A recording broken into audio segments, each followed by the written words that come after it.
Okay, so I will introduce the first talk of the afternoon session.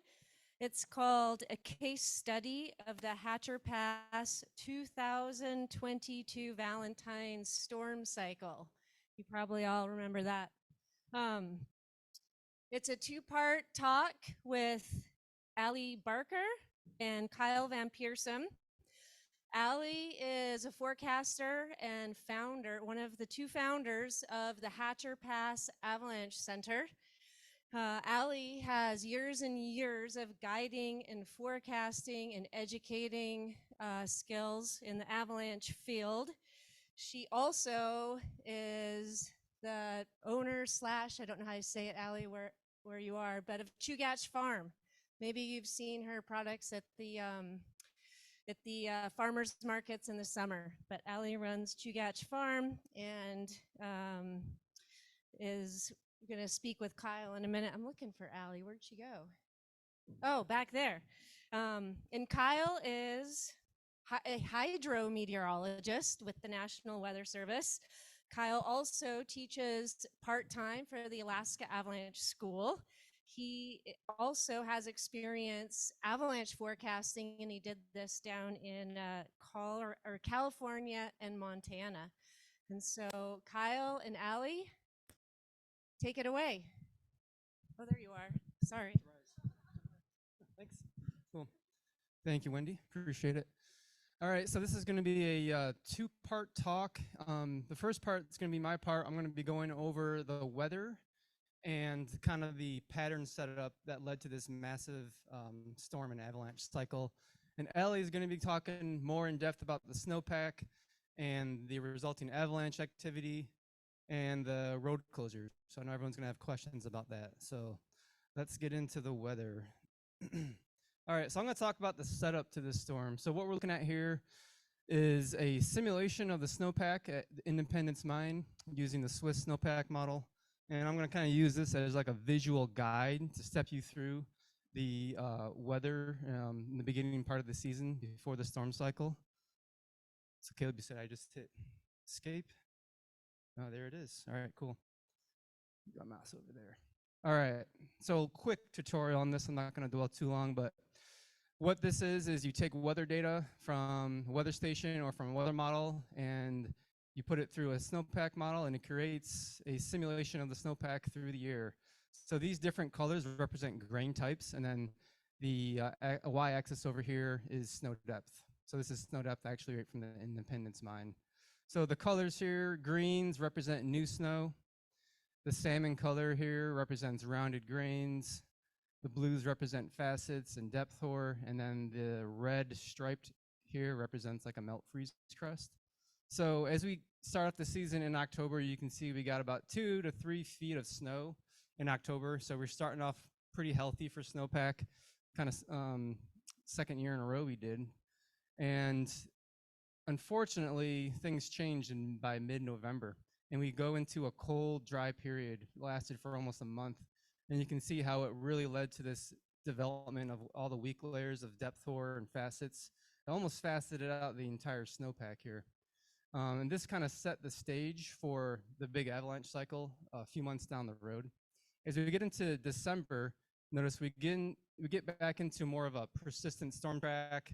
And then this model actually picked up on this melt freeze crust that formed when we had a rain on snow event on December 26th. And you can see how that persisted and was found in a lot of observed snow pits from then leading up to the event. So I was actually pretty happy that the model simulated this. So we're still pretty active even before we get to this huge loading event, this huge storm cycle in by mid-February. So it kind of gives you an idea of what the weather was like. All right. So I'll go back here to the slideshow. Cool. In terms of total snow water equivalent, or how much water weight is in the snowpack, comparing that to the station maxes, averages, and mins. So in October, we started off pretty good. And even with a dry spell in November through parts of December, you can see that we still remained well above average for this time of year. And then by the time we get into, even before we get to February, we get about, I don't know, 7 to 8 inches of water from mid-December through the end of January. And that puts us into record snowpack territory for the Independence Mine Snowtail Station. So even before we get to the main storm cycle in February, we're already in record high snowpack territory for Independence Mine. And then, of course, February just blows us into the stratosphere in terms of total snow water equivalent. And then that lasts through the entire, it's pretty much the entire season. It's a pretty remarkable event. All right, so what was the pattern that led to this big February storm cycle? Quick refresher for those who are connoisseurs of weather in the Talkeetnas. We know there's one main type of weather pattern that leads to big snowfall events in the Talkeetnas. It's not southeast flow. Southeast flow hammers Turnagain Pass, the coastal areas, but unfortunately leaves a strong downslope hole on the lee side of the mountains. So Anchorage, western Kenai, and that also includes the Talkeetna Mountains. They get skunked typically in southeast flow, while it's nuking hard in Turnagain Pass. But vice versa for southwest flow. So southwest flow is when we have a pretty good low pressure system that's well off to the northwest, and we have good strong southwest flow with a good strong jet that maybe has some subtropical moisture. And that's able to slide right up Cook Inlet into the Talkeetna Mountains. So the first piece of terrain that this flow hits as it goes up Cook Inlet is Hatcher Pass. So that's why this type of flow can really favor this area, and it also favors Anchorage as well. That also means that Turnagain Pass, while it's nuking hard in Hatcher, Turnagain Pass typically gets not a lot of precip out of it. All right, so let's jump to mid-February and kind of discuss this storm cycle. So what I did here is I created a 4-panel plot every 6 hours from the beginning of the cycle all the way to the end of the cycle. The top left here is sea level pressure, and the colors, the greens here, represent precipitation. The bottom left panel here is the upper level, or the 500 millibar height. So this is the upper level pattern. These colors represent kind of the anomaly of how high or how strong the ridge is, or how deep the upper low is. And then I created a plot of accumulated SWE and snow totals, estimated snow totals through the event. And then, of course, I added in the webcam from the snow stake at Hatcher Pass. So there's a lot of things to look at here. So let's first focus on the left side, the weather charts. Take a look at where this ridge is. You see, it looks like a bubble. This is a big ridge of high pressure. It's a semi-permanent ridge that formed over the west coast, the northwest part of the U.S. And what's important is the ridge kind of sets up just to the west of where we're at, of South Central Alaska. And that allows, as these storm systems that come in, it allows the moisture to come right up from the southwest into our area unimpeded. And that's really important where this ridge axis sets up. So as I step through the images, try to follow where the ridge, that bubble, shifts. It's really important for how this cycle evolved. So as I go through the first couple of days in this cycle, we get 3 separate storms that come through. Respectively, they don't produce a lot, at least compared to what happens later. They produce about 1 inch of SWE each storm. The third storm actually produces a little bit more.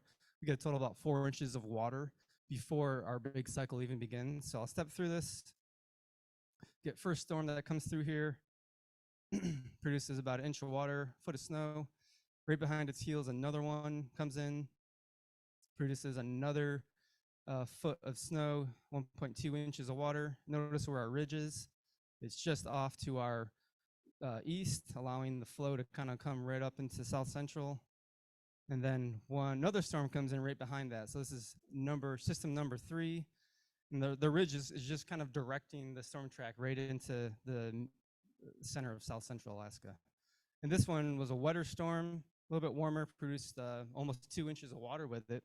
You notice how the snow depth is really going up incrementally at the snow stake here.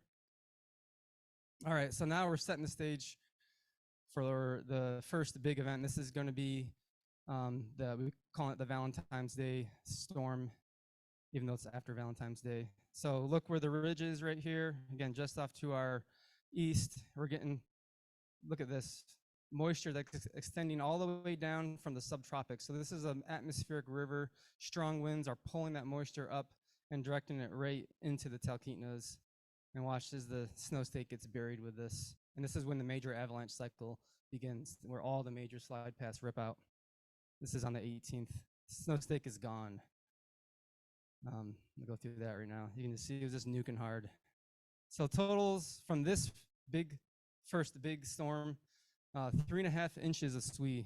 So we had 4 inches of SWE incrementally loaded before that, and then all of a sudden, boom, about a little over a day, we get 3.5 inches of water. So everything went after that, and Allie will go more into the avalanche cycle.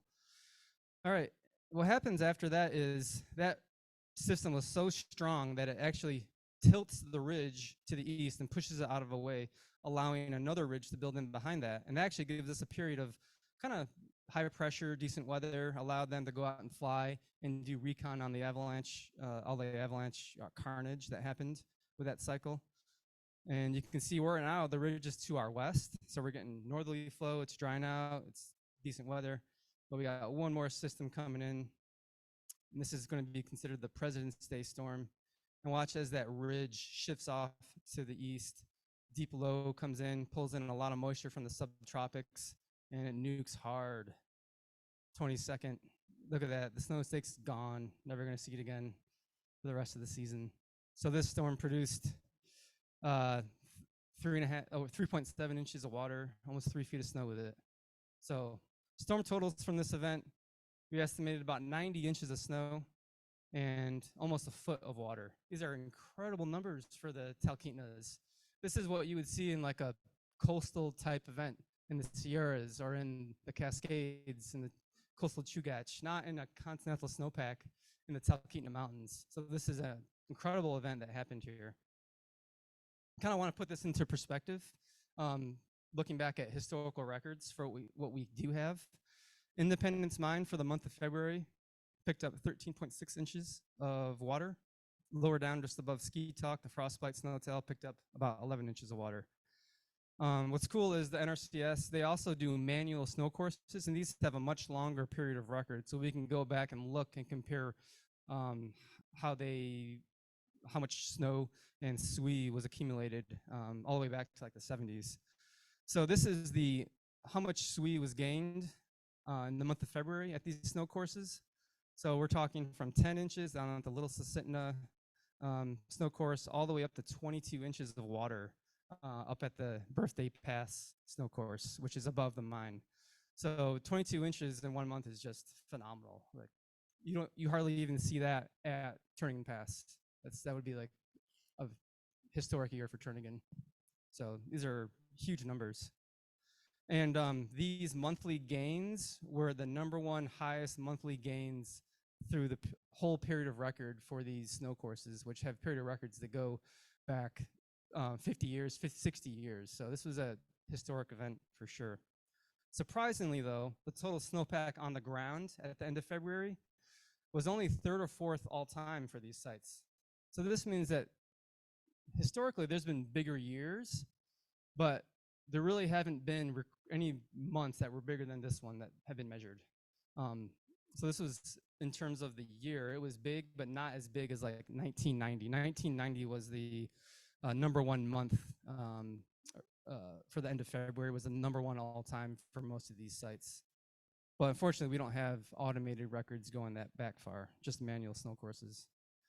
So looking at Independence Mine Snowtail, period of record is about 20 years or so, with some missing gaps in there.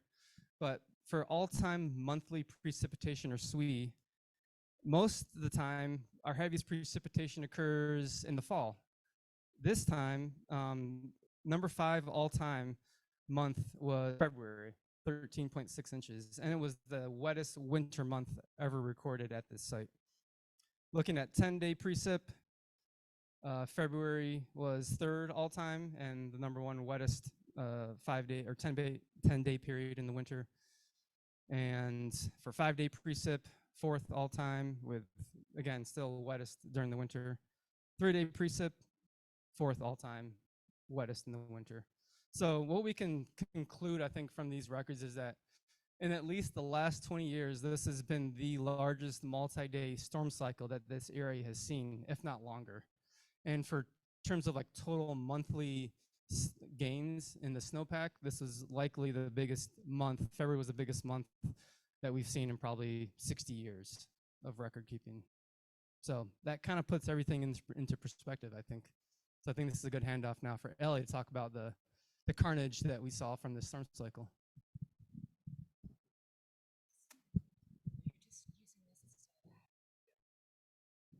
Okay.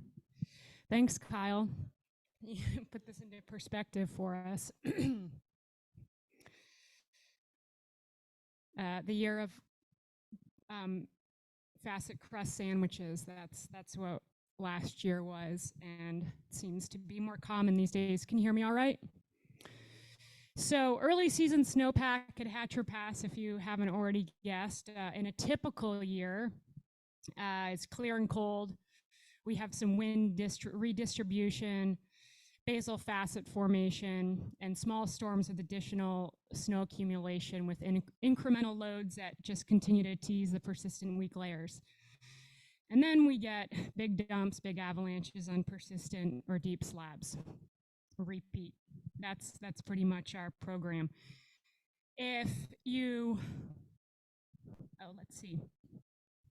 Yeah, so sorry, just figuring out how to read this. 2016, this is a pretty common pit that you would see, and even though there's a crust in there, it will facet out and disappear and not become a problem. That's what used to happen.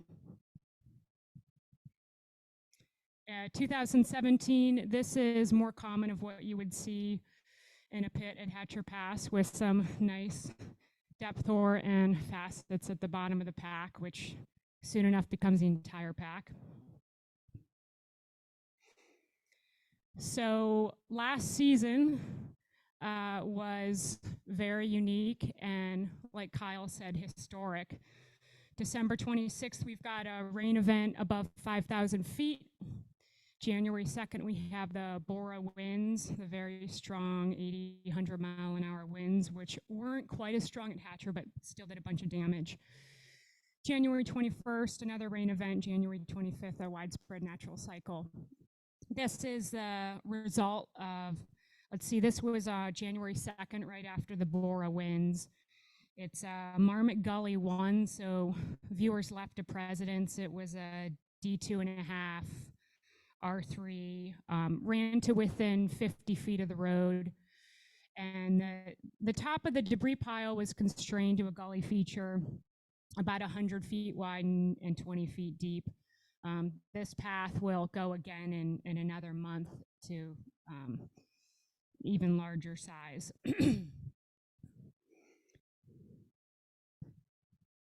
Poor structure, there we go, that's pretty typical for Hatcher Pass. You just hope it all facets out and you get really good square powder. So January 25th, we've got another big natural cycle. All these naturals failed on the December 26th, the rain crust, which is the culprit weak layer for the big storm, the one we're most concerned about the whole season. And some stuff's actually stepped down to the basal facets there too. So numerous D2s here. And there was a question asked in one of the previous presentations about how do you know about incremental loading and what is it going to take for another avalanche cycle. And last season it was like 6 to 8 inches of snow in every storm. Boom, that was enough every single time. And sometimes for us it's those small loading events. Sometimes it feels like 5 to 7 inches. It's crazy. It's just like, but every time you get it, we have another cycle, and that's what was happening last winter. So previous to the Valentine cycle, this is what we're looking at. We see the December 26th crust buried down there. Beginning of the Valentine storm, and we're about to put out an avalanche warning, one of many warnings. So on the morning of the 15th, HPAC prepares to put out an AVI warning and recommends that DOT closes the road. Sorry. Early morning on the 16th, HPAC puts out the first of 4 avalanche warnings over the week. In these situations, the Avalanche Center, in this case, HPAC works with NWS to send out the statewide avalanche warning that's visible on the nationalavalanche.org map. These warnings expire after 24 hours, but having the ability to put out these warnings in addition to high danger on our forecast page increases local visibility, helps to share messaging, and allows media organizations to spread the word. So we continue on another day. President's Storm just tacked on to the end of the Valentine's Day storm. And you can see how many high danger days we had here. We forecasted high danger consecutively more during this storm than any other season since we've been forecasting in 2008. So Kyle and I did different methods for getting our SWE and amount of snow, and you can ask about that later if you want. Mine was more ground truthing and at Independence Mine kind of throughout the storm. So we said we got 50 inches and 8 inches of water.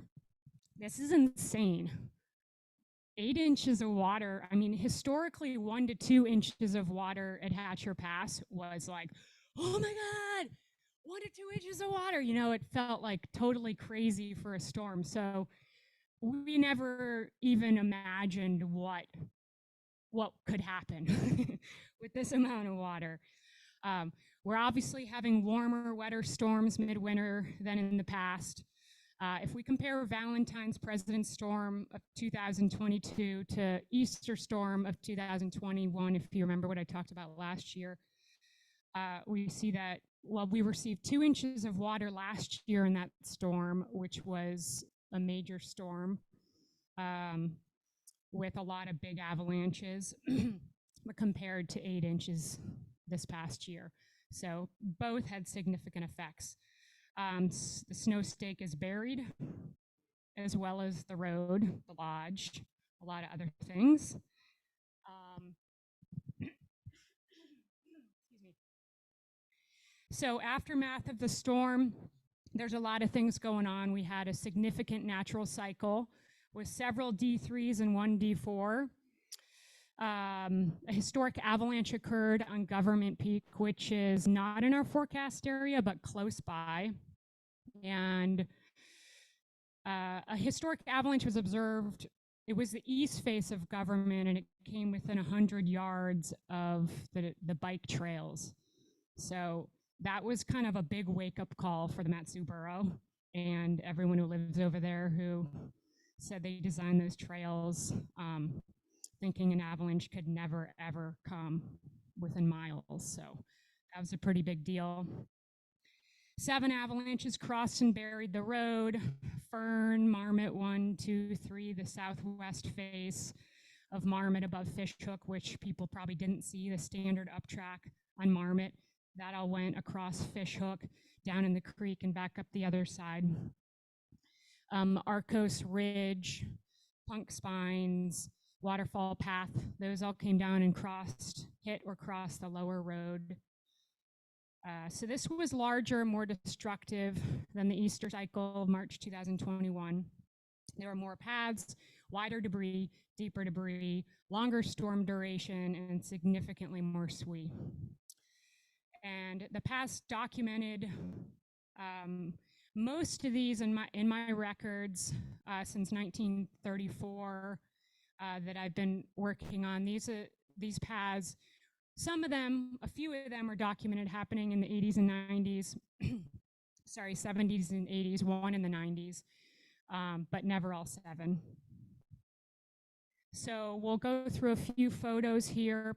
You've probably seen these during the cycle, but on the right you see where the path is located.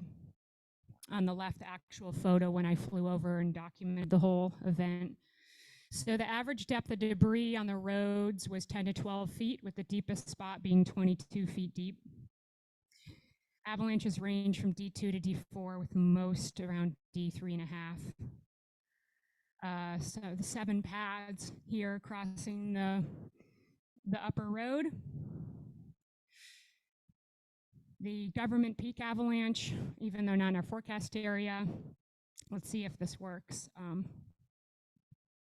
was going to show a quick video of Government Peak because it's so amazing.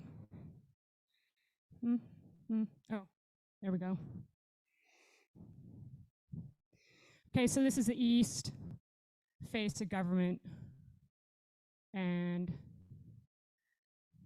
this debris is like 2 miles long.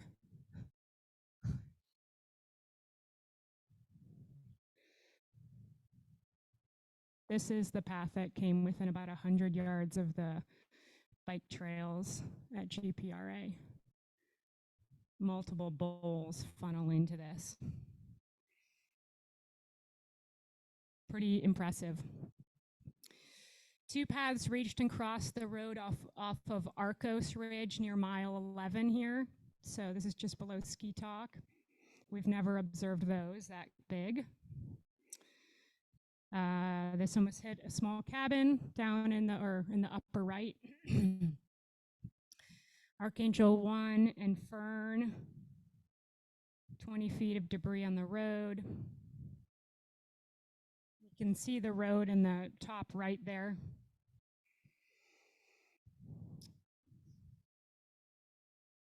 And this is Marmot 1 again, that came down across the road, the lower road. Oops, I think I missed one. Does this look familiar? Can you even tell what it is? There's the fishhook lot on the top left. So the road was totally buried. If you weren't up there, it was unrecognizable. You couldn't even really figure out where it used to be. And a couple marmot paths on the southwest face came down, across the road, went down in the creek and up the other side. So layer responsible for the avalanches, there it is, December 26th rain crossed. In this pit, it's 135 centimeters deep. And the pit was 200, so. March 3rd, we've still got a lot of snow. It was just nice to put something like this in the forecast for a change. March 3rd, we've got 110 centimeter slab sitting on top of the December 26th rain crust, just showing that again. And finally, March 4th, 11 days after the cycles, we finally downgrade the forecast to low danger. March 10th, the road is cleared up to Goldman parking lot. So remember the storm started February 15th.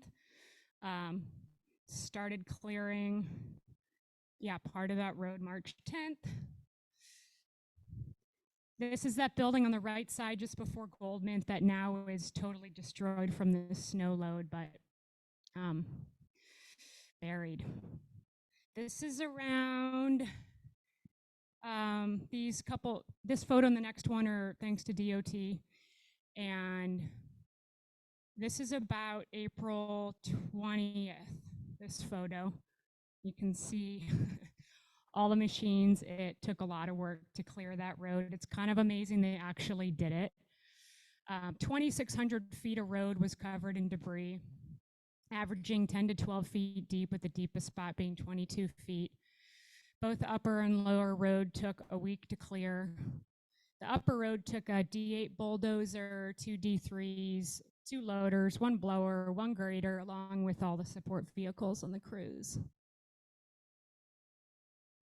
And we're looking up towards southwest ridge of Marmot, just as around the corner. So we're just kind of below President's here. So if you're wondering, because DOT's not here, why it took so long to clear the road, they told me to tell you safety, priorities, and resources. And If you don't know, Hatcher Pass is a priority 4 road compared to the Seward Highway, which is a 1. 4 is typically recreation, so number 1s are always going to get higher priority. And if you also remember, at the same time, there were avalanches on the Seward Highway, and then the Old Glen, and then Eagle River, so they were busy. I think it's probably not that uncommon that, you know, similar thing happens in the future. State doesn't have a lot of money for recreation roads. So from the research that I've been doing and getting historical data, talking to people who've been up at Hatcher Pass, this is what I have so far for documented years that avalanches have hit the road. You can see it's becoming a lot more frequent. 15, 18, 20, 21, 22. In 2021, we start seeing the same paths crossing the road twice in the same season, so increase in frequency for events. So key points here, we've got a complicated snowpack. We thought we were continental, now we're not so sure. Snowpack is having a hard time identifying whether it's maritime, intermountain, or we don't know. So we're learning as forecasters too. The continuous distribution of the weak layer is very different than what we're used to. The weak layer was really slow to heal. New weather patterns take time to learn how to forecast for, and these challenges are keeping forecasters on our toes. So that's it. If you want to support HPAC, go to our website. Thank you.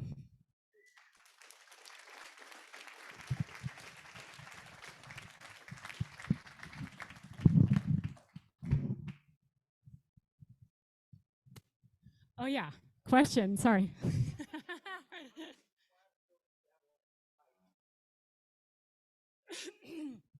Are you wondering if they were hard slabs or soft slabs? Yeah, those were hard slabs.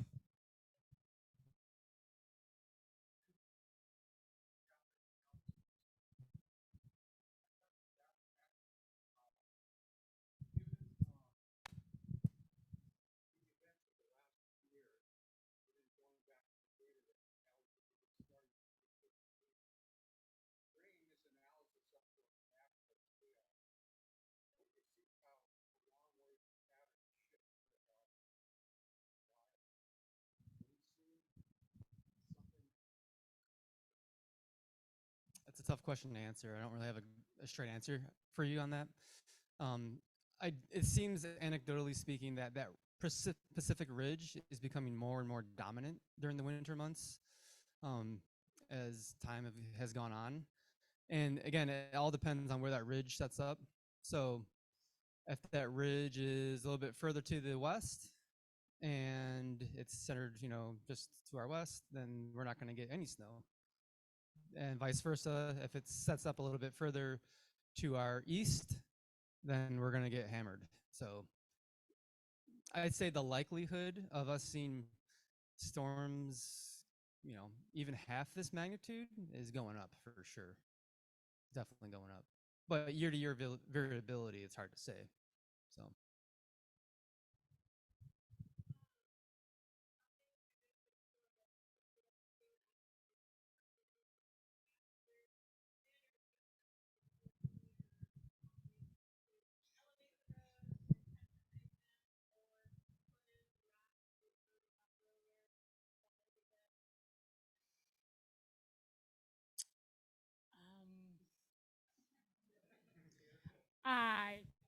I can't speak for DOT.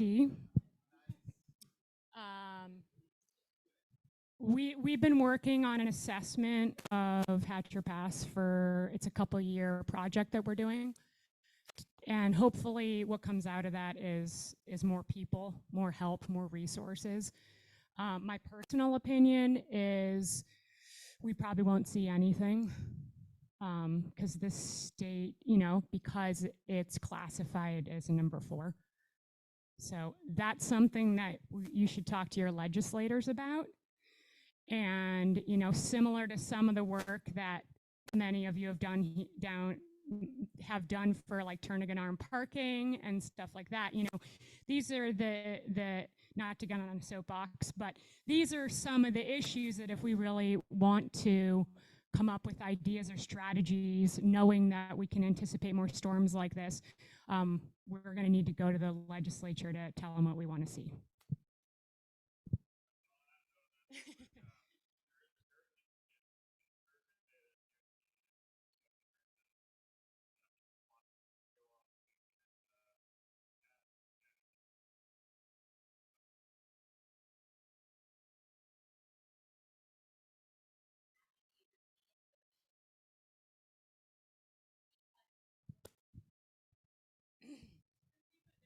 Oh, Nick was saying that DOT currently has a questionnaire where you can, a survey, you put in your feedback for how you want them to deal with these issues.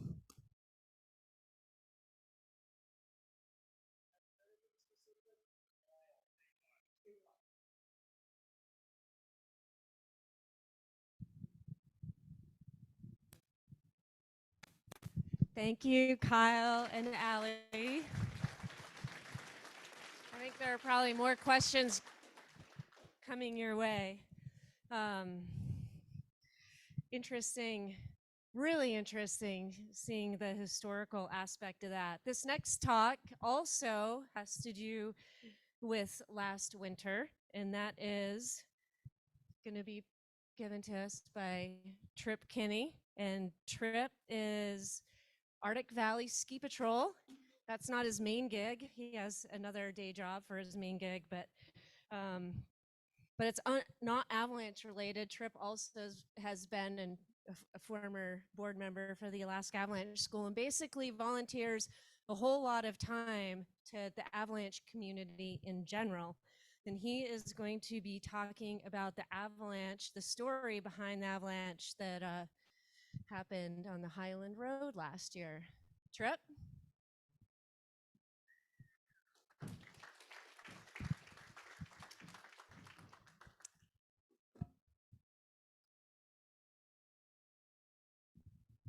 Great. Well, thank you so much, Wendy. It is true. I volunteer with the Arctic Valley Ski Patrol, and my role in the event was to assist with providing field data from the season and to assist with some of the post-slide assessments. The lion's share of this presentation was done by Ava Latuso, and I was not part of the conversations with the emergency service or city managers. If any errors have crept into this presentation, they are my own. So this talk is a story of what happened on March 24th, 22 in the late evening in the Eagle River. The slide was an eye-opener for the residents of the municipality of Anchorage. It highlighted the risks to infrastructure in the run-out zones of avalanche release areas. It is also the story of community. It is a story of emergency workers, avalanche professionals, community members, and local and state officials finding a path forward to accomplish what needed to be done. As in so many stories, it is of people taking care of people. For a few is what they're paid to do, but for others it is their willingness to put so many other aspects of life and commitments on hold to assist the broader community that is home.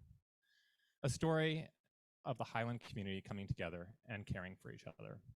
The first part of this presentation is a prologue of the history of planning for urban avalanches. And the second part is an epilogue of how residents and city managers could better be prepared for the next one. As we're seeing, there seems to be a theme through these presentations about unusual events. The presentation is a collaboration from a team of avalanche professionals that provided information for the emergency managers during the incident. Brad Meiklejohn is the team resident expert. His home is just outside the right flank of this avalanche. Many of you may remember that he was one of the many hats that Brad wore was that of an avalanche forecaster and educator with the Utah Avalanche Center back in time. Tim Glassett and Ava Latuso participated in the avalanche specialist for Alaska Mountain Rescue Group, and Paul Waneke brought his expertise as an avalanche forecaster for Chugach Electric.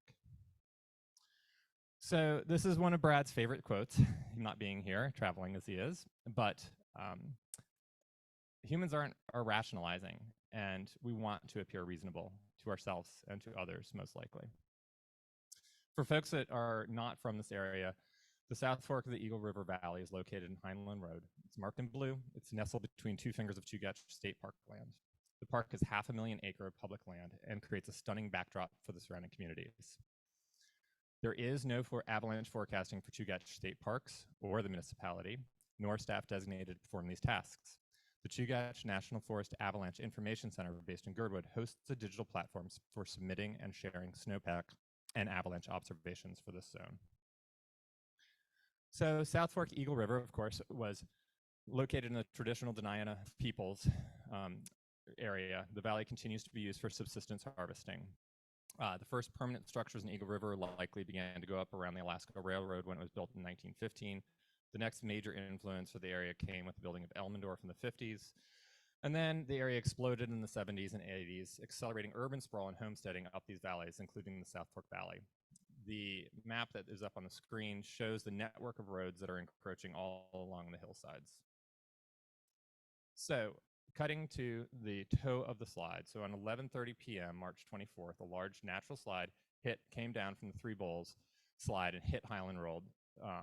The avalanche produced a significant amount of debris. It covered about 600 feet, not the 2,400 in Hatchers, but and burying it up to somewhere between 60 and 80 feet deep.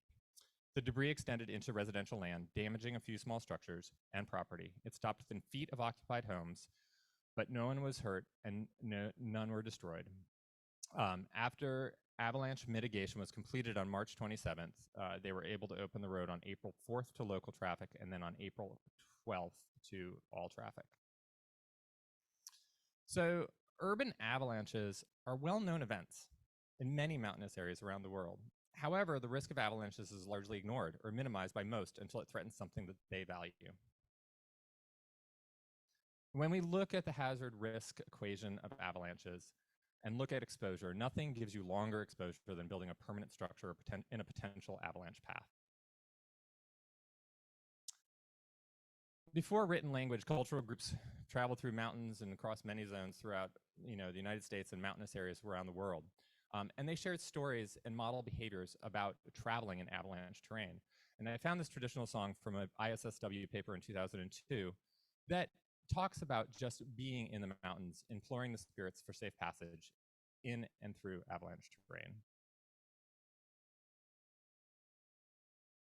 So written records have been a source of documentation for many cultures, and so this is just a couple of screenshots sort of capturing historical events that may or may not be urban, but you can see some of them start in the 1600s, and then coming into more modern events.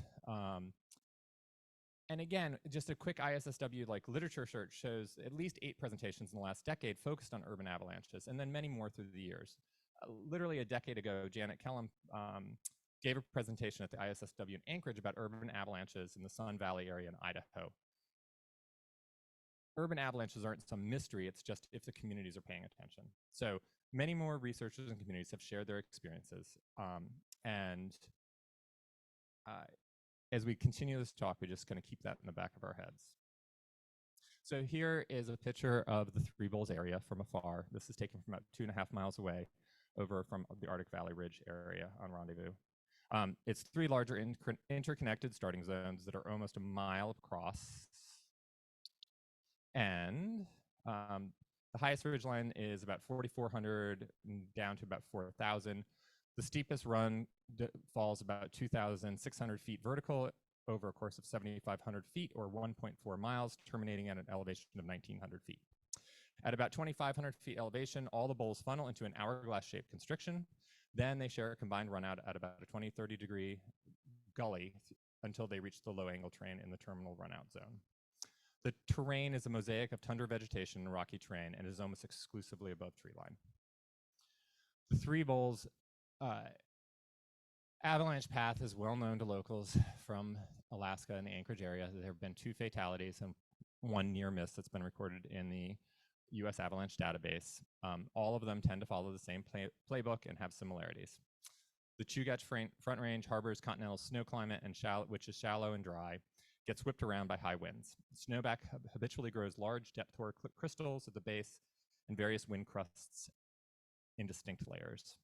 Accidents happen commonly in the spring when the snowpack has more depth and has started warming. And after a winter of darkness, the southwest-facing bowls offer very pleasant skiing. In all 3 accidents, there was significant overhead hazard left to contend with when performing rescue operations. So Alaska Avalanche guru Doug Fessler also documented another notable event in 1984. This was a wet slab avalanche caused by solar warming, and this event could be seen as a 38 predecessor to the March event. During the 84 event, the debris stopped only a few feet short of Hiland Road and did not affect any structures. It, however, clearly showed the potential of the path. In 1982, Art Mears completed avalanche hazard mapping in Anchorage. His mapping is still basically the most current stuff that's found in the municipalities mapping stuff. And Doug Fessler also produced reports for the Three Bowls area specific to a single lot. In that report, it was to inform real estate agents and the buyers about the approximate return period for the Three Bowl path. And in it, he focuses on the fact that there's a need for construction methods that can handle the potential forces of an avalanche. So what we're seeing here is a GIS overlay on the Muni maps of property, and you can see in red and blue what Art Mears produced for the city back in the 1980s for where avalanche paths can hit properties. More specifically, this is the Three Bowls area, and as it comes down, and we'll see this again later on. But currently, the Muni of Anchorage has a GIS data layer. It's red and blue, illustrates parcels with avalanche hazard. Mears hazards maps have continued to be a primary source for avalanche hazard in the Muni. The South Fork Eagle River has numerous avalanche paths on both sides of the valley, several paths that release with regular frequency. The Three Bowls is just one of the many residents pay attention to. The municipality of Anchorage does not have any avalanche zoning that would restrict the ability to build houses. There are no plans on how to deal with houses built in high hazard parcels. In other areas of the country and world, lots in designated avalanche zones can alter homeowners' ability to obtain insurance and mortgages and the ability to build on those parcels. To date, there has not been the political will or citizen pressure to execute avalanche zoning in the Muni. So back to the Three Bowls avalanche. So it was a hard slab, natural trigger, relative size 3, destructive size 4, ran on old snow and ground. Ground depth was 110 to 150 centimeters. The width was about 0.75 miles. The run length was 2,100 vertical over a distance of 3,200 vertical feet. According to Fessler, this could easily be called a 50-year event. One of the trees in the debris is estimated to have been 96 years old. Here's a perspective on the slide from the crown itself, looking down at Hiland Road and the debris that has crossed the road and into the community. So let's talk a little bit more about terrain, weather, and snowpack in deeper depth. As previously mentioned, almost all of the terrain is above tree line, and a look at the slope shading quickly reveals that there's ample steepness in the south and middle bowls, with the north bowl starting zones being just marginally less steep. The flow regime was that it was a very quiet slide. Nobody in the neighborhood says that they heard it, possibly due to winds in the area. It was a cold, dry slab. Large, dense blocks were well preserved all the way to the toe. The powder cloud stopped quite high up on the track above the construction, and the lower half of the debris pile was sheer walls. These graphs were created by Kyle off data that was generated by one of the National Weather Service employees who lives in the Highland Valley area. And what we can see from this is that the season snow totals started to accumulate early in September, much like Hatcher Pass, and into the 21-22 season, and exceeded the 13-year average significantly. If we look more closely at the 3-month average, we can see that it was fairly front-loaded on the September, October, November initially, but that snow, once again, also was influenced by the colder average temperatures in November and December. There were several crusts in the snowpack promoting mid-pack facet crust combos. Little to no precipitation occurred right before the event, but there was ample old snow available for transport. Easterly winds, maybe from a little different direction than usual from the south-southeast flow, may have contributed to snow's transport, transporting a significant amount of snow from the east-facing terrain, critically loading the Three Bowl starting zones. Of note is that there was a large cycle about the same time as there was over in Hatcher Pass, so the February 18th, 20, and quite a bunch of the paths in Ship Creek and along the Hiland Road ran during that cycle. One of the paths that's over underneath Rendezvous Mountain came very close to hitting structures on the opposite side of the bowl. The snow structure at the time revealed a well-developed layer of depth core and several significant crusts in the snowpack. So Brad Micklejohn likes to call the South Fork snowpack chronically unstable with structural problems each season. This ground profile just collaborates what he states. This is a photo I took the day before. I was working on the Arctic Valley Weather Station and trying to resolve some problems that we had with the anemometer over the season that had been plaguing us about incorrect wind direction and speeds. So this was 3 p.m. and I was hopeful that I had resolved the issue of the anemometer. And the timing was such that as we look at the graph, we're looking at the Arctic Valley Station, and you can see some easterly kind of winds from 4 until about 6 p.m. And you can also see that the wind speeds are like just primed for transporting snow, low teens for the average speed, and then gusts into the mid-20s. This is what it looked like at 5 p.m.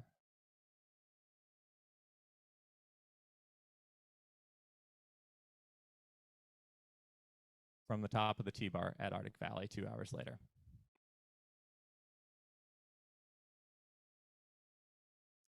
So the debris flowed into the runout zone, stopping shy of 6 houses marked with circles. Neighbors checked on each other and everyone was accounted for. It's remarkable that no one was caught. It would assume that no vehicles were traveling on the section of road near midnight. Damaged buildings are marked with dark orange circles. Look at the arrows on the picture. The mother-in-law suite got transported 400 feet to the bottom of the debris, almost intact. And also, just as a kind of side story of like the Hiland Road kind of self-reliance, is there was a temporary road built within 12 hours, which is marked in that bottom left-hand corner by several residents with their own heavy equipment that came up and around the debris pile. So structural damage, these are just close-ups of the mother-in-law apartment on the left and the structure on the right that got on the opposite flank of the avalanche that got hit. The photo on the right-hand side, that's where the garage doors got buckled and 2 vehicles got completely buried. So is the scene safe? Police, fire department, and were on the scene, but uncertain of procedures. The police flew IR drones in the evening through the whole ops. The footage that the police department picked up was remarkable. The SAAW group arrived in the morning to help operations and provide avalanche safety. Alaska Mountain Rescue Group acted as a liaison with the avalanche experts. Incident command was initially led by the fire department with participation from city managers and City Office of Emergency Management. On the second day, State Emergency Operations Center joined the team. But let's be honest. This is Ava. If I could talk in her Finnish accent, I would. But let's be honest. There are no plan or protocols in place, so everyone was winging it. There was no avalanche work without clearly mandated avalanche professionals to do the job. This created tricky questions about the scope of practice and the liability of execution. So you have an emergency. The avalanche has cut off 100 residents from the road network and off the power grid. So the mayor declares an emergency on the 26th, and the governor follows that up on March 27th with a state emergency declared. So this set up cooperation between city and state, which allowed for funds to be available to support the residential support community and operations. The safety of homes, the safety was primary concern. So many people left voluntarily. Red Cross provided shelter and food for those displaced. There was no road access besides that neighborhood one, but that quickly got shut down because of its proximity to the avalanche path. And instead, they were using snow machines and shuttles to get people in because kids needed to go to school and adults to work, and there was a need to make medical appointments and other various things. There was no electrical power initially, but the power grid was fixed with temporary power lines. And of primary importance was the need to mitigate the overhead hazard so that snow removal could begin. So here we have 60 to 70% of the available start stones which have not released. The logistical dilemma is that how can you commit to road clearing until you've dealt with this unreleased start zone? Without paid avalanche professionals or staff, how does the Muni get this task done? Well, a team of avalanche practitioners from SAR, AKDOT, the railroad, and power companies came up with a plan and saw it through to the execution. So as part of that, the avalanche team had to help decide which households were directly impacted by the unreleased start zones shown in this map. And some of the residents were not interested in evacuating. In AK, police cannot force anyone to leave their home. Officers and SARS volunteers visited those households and tried to convince folks, but a handful refused. So that's your Alaskan independent spirit. But when mitigation was imminent, city managers used a legal contract with each resident on the map. If mitigation caused property damage, the city would pay for it.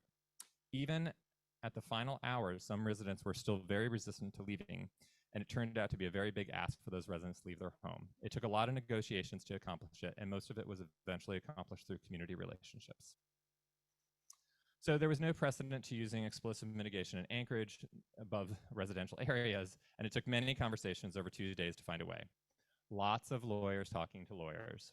IR drones were eventually used to ensure nobody was in the mitigation area before the mission was started. So the explosives were prepared. Matt McKee from Alaska Railroad did the drops from a leased R-66 Alpine Air helicopter. 10 shots, 30 pounds, ampho bags on 2 flights. And the results, minimal. Apparently, there were people who were tailgating in the community who were a little bit disappointed that there wasn't any larger results after all the buildup to this mitigation effort. But it set the stage that snow removal could begin. 3,200 trucks, 39,000 cubic yards of snow, and after they started the process, they were able to, after the mitigation on the 28th, they were able to open the road on April 4th to local traffic, and on the 12th of April for all traffic. The Muni built a dashboard so that residents and media could keep track of what was being done. They estimated the snow at 120 feet deep, which did not seem to follow with any of the avalanche professionals, which tend to give it more 40 to 60 feet. In the aftermath of the event, of course, there was an after-action review done by the Muni, and there were 4 items that came up for possible consideration. I would guess there were more, but first is who can do avalanche mitigation in populated areas? How do we get avalanche assessments and coordinate search and rescue? A recognition that there is probably inadequate risk mapping in the Muni.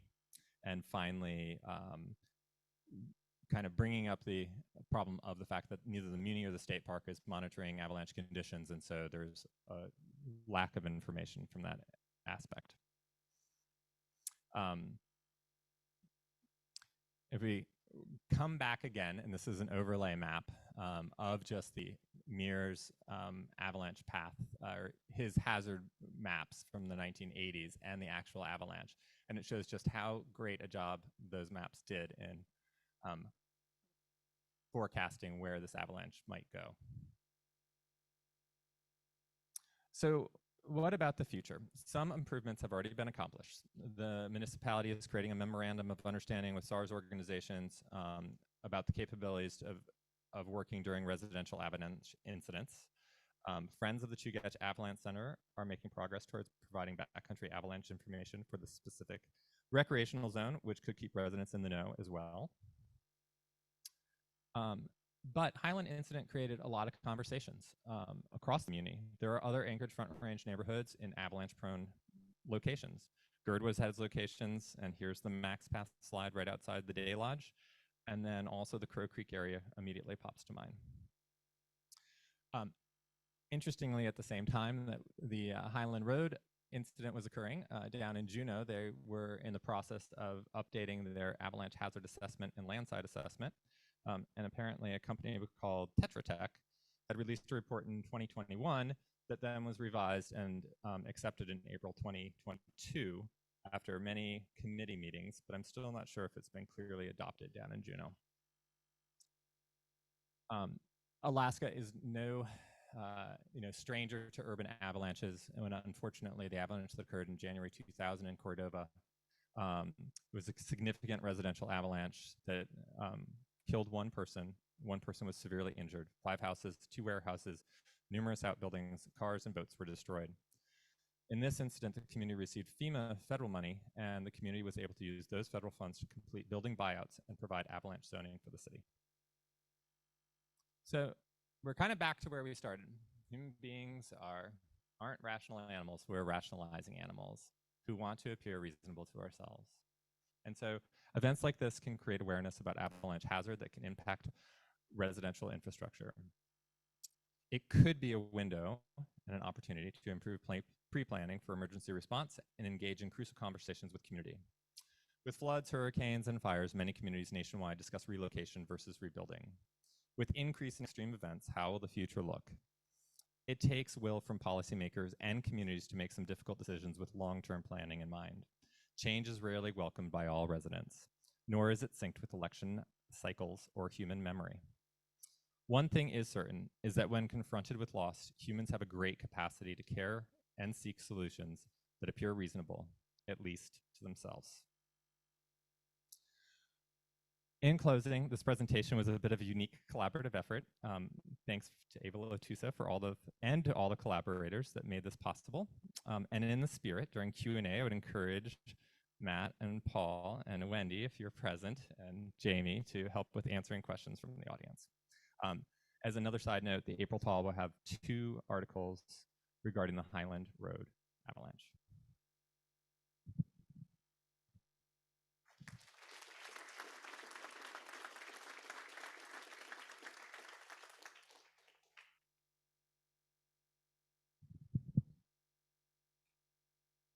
Perfect.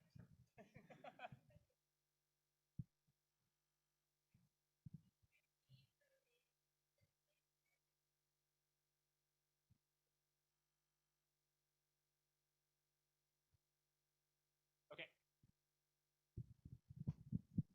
I missed that. Gabe wrote in the comment.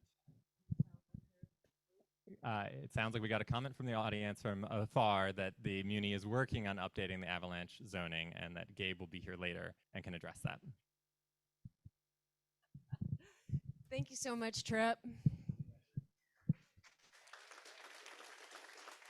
It really was a group effort with a lot of people from different organizations to try and put this together, and there's still work, obviously, being done.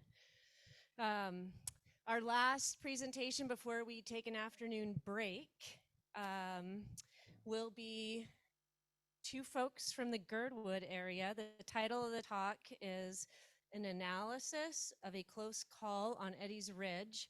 This incident also occurred last season, so we're in the last season mindset here.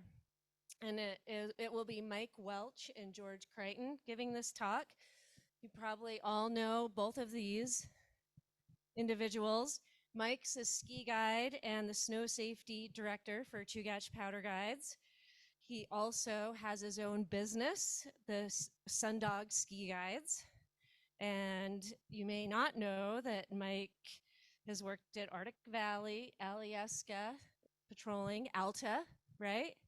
And fun fact, got in, first patrolling gig was night patrolling at Hilltop. Yeah. And then George also is a Chugach Powder Guide. He's also a forecast, where's George? You're also a forecast for Chugach Powder Guides, correct? Yep. And George teaches a bunch of Alaska Avalanche School courses, so he's an instructor as well. And you may not know this, George is the owner and operator of Muddy Dog Ski Hill in Crow Creek, and you have to have a special invite if you ever want to go there. All right, guys, are we all queued up? Oh, sponsor video. I'm going to pass it.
Yeah, Powder Hound.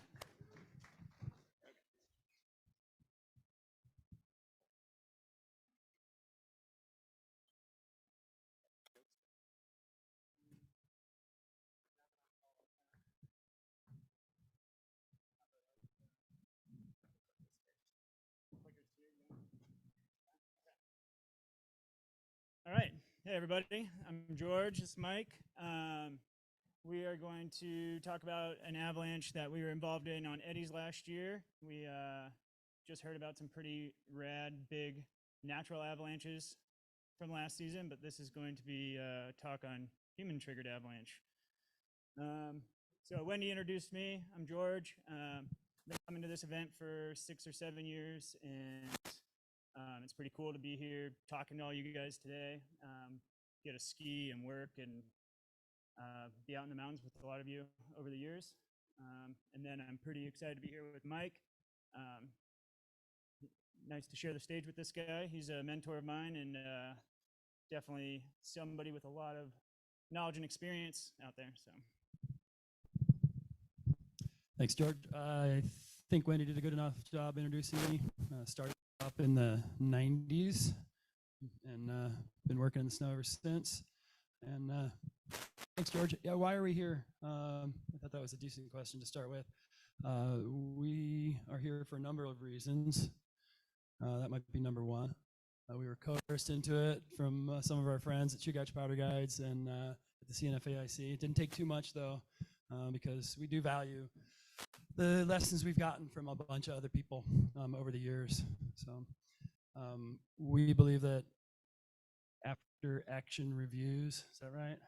Yeah, after action reviews, they improve safety. Accident reviews, I was first turned on to these in the whitewater world, but I think that analyzing accidents and near misses are pretty important. Another reason we're here, to pay for our bad deeds. And this slide was already here before our earlier talk, but I think being humble out there is super important. So this is our chance to humble ourselves. And yeah, that's mainly why we're here, I think. And hopefully we'll be able to gain a nugget of knowledge or pass a knowledge. I'm gaining a lot of knowledge just by being here and thinking through this. And hopefully everybody can gain a little something that might keep them safer. And that's why we're here. George is going to kind of lead into it, and then we'll take turns talking about our day. all right. So I'm going to do an overview, like we've had from others, of the weather and avalanche history from early season last year, and we're going to be looking at it through the lens of these awesome charts that the CNFIC puts together that you can access on their website. What you're looking at here is snow totals, wind speeds, and temps. The snow totals are coming from Center Ridge, so just below 2,000 feet, and then the winds and temperatures are from the Sunburst Station. So getting into last year, really the first major thing we had that most people probably remember is the big Halloween storm. I was actually gone for that, but we got 5 to 7 inches of water in just a couple of days up at Turnagain Pass, and that translated to 5 to 7 feet of snow above 3,000 feet. And that was also when we got the historic 20+ inches of water in Portage. So that set us up for November. November started out pretty stormy. Looks like we picked up about 3 inches of water in those first 5 days. And it was kind of off to the races for winter. We were out there skiing. And then it got cold and clear. So here's a photo of what that looked like. We were out there skiing in the Alpine, having a good time, mid-November. And yeah, beautiful light and out having fun. So then you get this cold clear period between, it's like the 14th and the 21st. And you can see that there's surface hoar and near surface facets growing out there. Really cold, you know, high temps in that time are like 11 degrees and dipping down to like -8, it looks like. So perfect for that weak snow to be growing out there. And then we get another good dose of snow. 2 to 3 feet of snow, cold, that's coming all the way down to sea level. And this is what that looked like. This is a break in the storm during that time, but we're skiing low angle and real light snow. Super fun. So early season, we're skiing powder. Everyone's happy. So after that storm cleared, it stopped snowing, but stayed overcast. And after that new snow fell on that weak snow, the Avalanche Center on the 27th has considerable danger with persistent slab as the primary concern. And over the next few days, there are some persistent slab avalanches, pretty small in nature, some remote triggers, and they continue to keep that persistent slab as their primary concern for a few days. November 30th, we pick up another dose of snow, 8 to 12 inches, and it comes with some wind. So during this time, we're picking up a little bit of snow. Not many people getting up in the mountains because it's stormy. So mostly tree skiing this time. And you can also note that Sundog Ski Guides there is sponsoring the forecast that day. All right, so here we are into December. You can see the avalanche danger goes down to moderate. December 1st, the forecast center puts out, they have their bottom line, their main message for the day, and part of that said, human-triggered avalanches are possible, and evaluating the potential for avalanche release is difficult due to the deeply buried weak layers. Selecting smaller terrain features, lower slope angles is recommended to minimize exposure to this avalanche hazard. I also note in their avalanche problem that this type of avalanche can often lie dormant for days to weeks before the right combination of snow load and trigger to release. So it's that uncertainty with persistent weak layers. So that's the lineup, and then we jump into Thursday, December 2nd. I'll let Mike talk about that. Alrighty, so I had the opportunity to go skiing with George on the 2nd. Was pretty pumped up. We don't get to ski together for fun a lot. We work together a bunch, but it was a great opportunity. Looked like a really nice day. And we're just going to kind of break the day down a little bit as best we can. So how do we get to eddies? We want to kind of break it down into two. There's a million different ways you could talk about this whole thing. We're going to try and keep it under 20 minutes here. But what I wanted to get into is our planning and then what we did throughout the field. I think those are the two most important things to talk about as far as our decision making that might benefit the greater group. So I'm going backwards, maybe. Yeah, duplicate slide, great. So our planning decisions. Well, George and I started out our plan before we met up in the morning. We both read the forecast. I'm sure both of us had been reading the forecast for days. It's what we generally do once the season starts. So leading up to it was considerable, dropped down to moderate. Sometimes the colors don't necessarily reflect the hazard, and George and I are pretty aware of that. It was dropped down to moderate, but persistent slab is still the primary concern. And so that's something that we will sometimes call scary moderate. Not the most likely thing to trigger an avalanche, but the size can be large, or if it's unpredictable in nature. So it's a term we use. And George and I knew we were kind of going out in that scary moderate. And you can ski in that a lot of times and get away with it. We didn't on the 2nd. So a couple of things just bring up here. This will help illuminate some of the human factors that we're going to talk about, hopefully. For me, it was my one opportunity for the week to get out. So the things that the CNFIC put in their wording of their bottom line is, you guys usually nail it. It's amazing what you can do with your verbs. It's really, your wording is usually really good, and in reading back on it really makes a lot of sense. So there's a great temptation, right? It's hard to read on here. So somebody offer something to me? No. If anybody has any questions, it's okay to just stop right away, break in. But there was quite a temptation to get out there. It was beautiful snow. It's a clear day. And then, sorry, I'm having a hard time reading this. Yeah, so the dragons are lurking. So back up here, that's scary moderate. George and I are pretty used to operating in that, and I think we were a bit complacent that day. No recent avalanches, cold clearing skies, great surface conditions, pretty tempting day.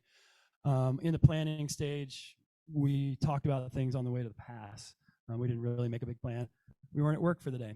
We would have had a much different planning session if we had actually been working for the day, but we were kind of just cruising out skiing as buddies, which most of you guys probably do fairly often. We discussed going to Summit to avoid the higher water totals and kind of avoid the problem as we saw it, but we drove up the pass, and boy, it looked really good on eddies, so we decided to go there. So I'm going to go over the planning decisions here, the bad planning decisions maybe we made. We made a lot of them, I would say. I think George and I expert haloaded each other. We were willing to accept greater risk. I certainly was willing to accept greater risk with George because I trust him a lot. I trust his judgment. I trust his willingness to talk back to me. And neither one of us really, I don't know, maybe wasn't a leader that day. Scarcity, that was one for me. I really wanted to get out and do some skiing. And George and I don't usually get to goof off like that together very often. Already mentioned complacency. Something that I think Avalanche professionals can get into trouble a little bit. Guides talk about it a lot. When a bunch of guides go in a group together, it sometimes ups the danger factor, I think, a little bit, and we were willing to go for it in a way that we don't usually do, to go for it when there's clients around, that sort of thing. And our winging our plan, I think, was one thing that, you know, might have kept us out of trouble a little bit if we'd made a little bit more formal plan, but it's pretty common, I think, for folks to do that. So just something to think about for your future planning. And then obviously our route choice that day was a bad one. So, and then good planning decisions that we made. That's about it, I think. There we have it. George is going to take the field decisions and break those ones down for a little bit, and we'll go from there. All right, field decisions. Some bad field decisions we made was we didn't do much snow analysis. We were walking up, and if you're familiar with the Eddies route, you walk through the forest out of avalanche terrain. You climb up some slopes where you might have some small pockety avalanche terrain, but pretty simple terrain to navigate. And then you get to this bench, and if you want to go ski the big meaty lines, you got to climb one last steep ridge, one last steep pitch before you get up to this ridge. So we were out there looking for red flags, listening, but we didn't really get our heads in the snow.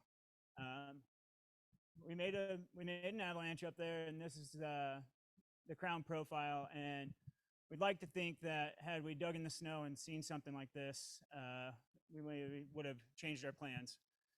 But that day, we didn't do that. We just used our travel to make our snow analysis. So good field decisions we made. We used the terrain to our advantage, and I'll get into that here. But here's a photo of that day. It was pretty dang good out there. So this is the flat before you climb up the last ridge, or you climb up this pitch right here to get to the ridge that you can then go out. That's to the east. So we got to this point, and Mike and I discussed, we hadn't had any red flags. I remember Mike saying that if we're going to get anything to talk to us, it's going to be on this pitch, and we sure did. We also decided, we talked about the fact that going up this last pitch, the sun shade line in this photo really kind of differentiates your consequences. So on the sunny side, you take a ride down there, you're going about 1,500 feet down into the creek. It's a long, steep ridge. The shady side, maybe from the top there, you're just going to travel a couple hundred feet down into a shallow bowl there. So we decided, you know, if we're going to be wrong, we want to be wrong on that shady side, so favor that shady side.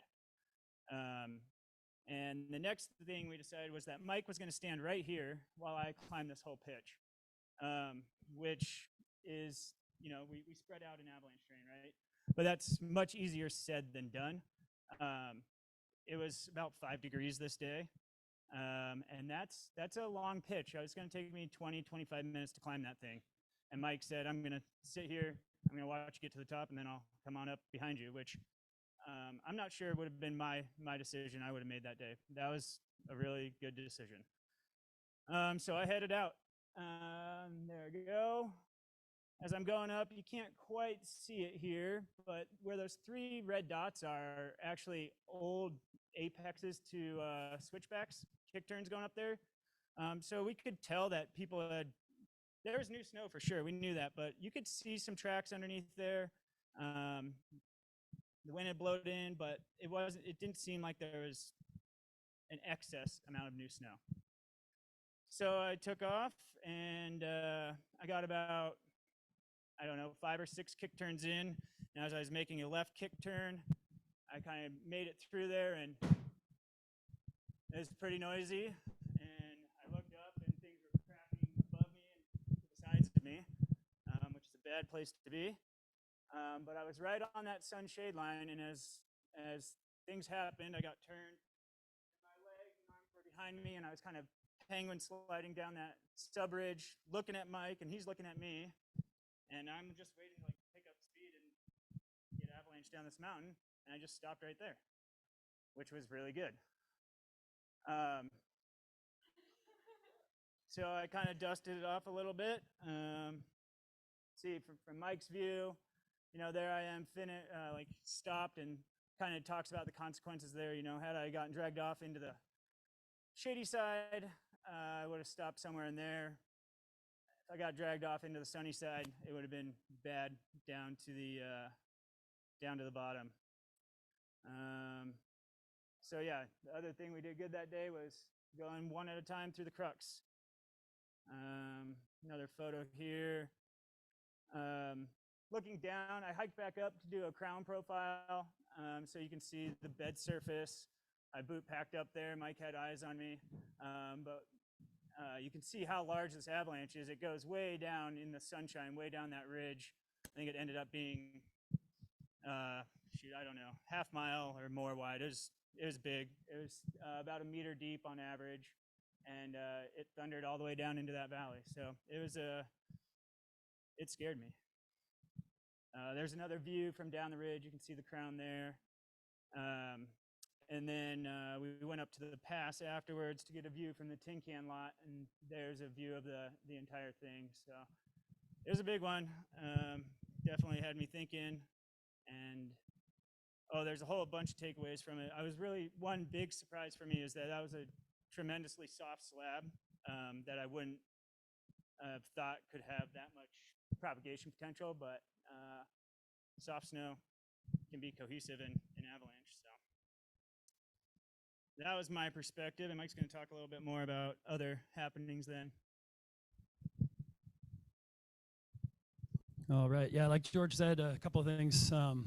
It was very, very light density snow. It sure felt like it didn't have much slab character to it. It can hold together a bit, but it was pretty duffy.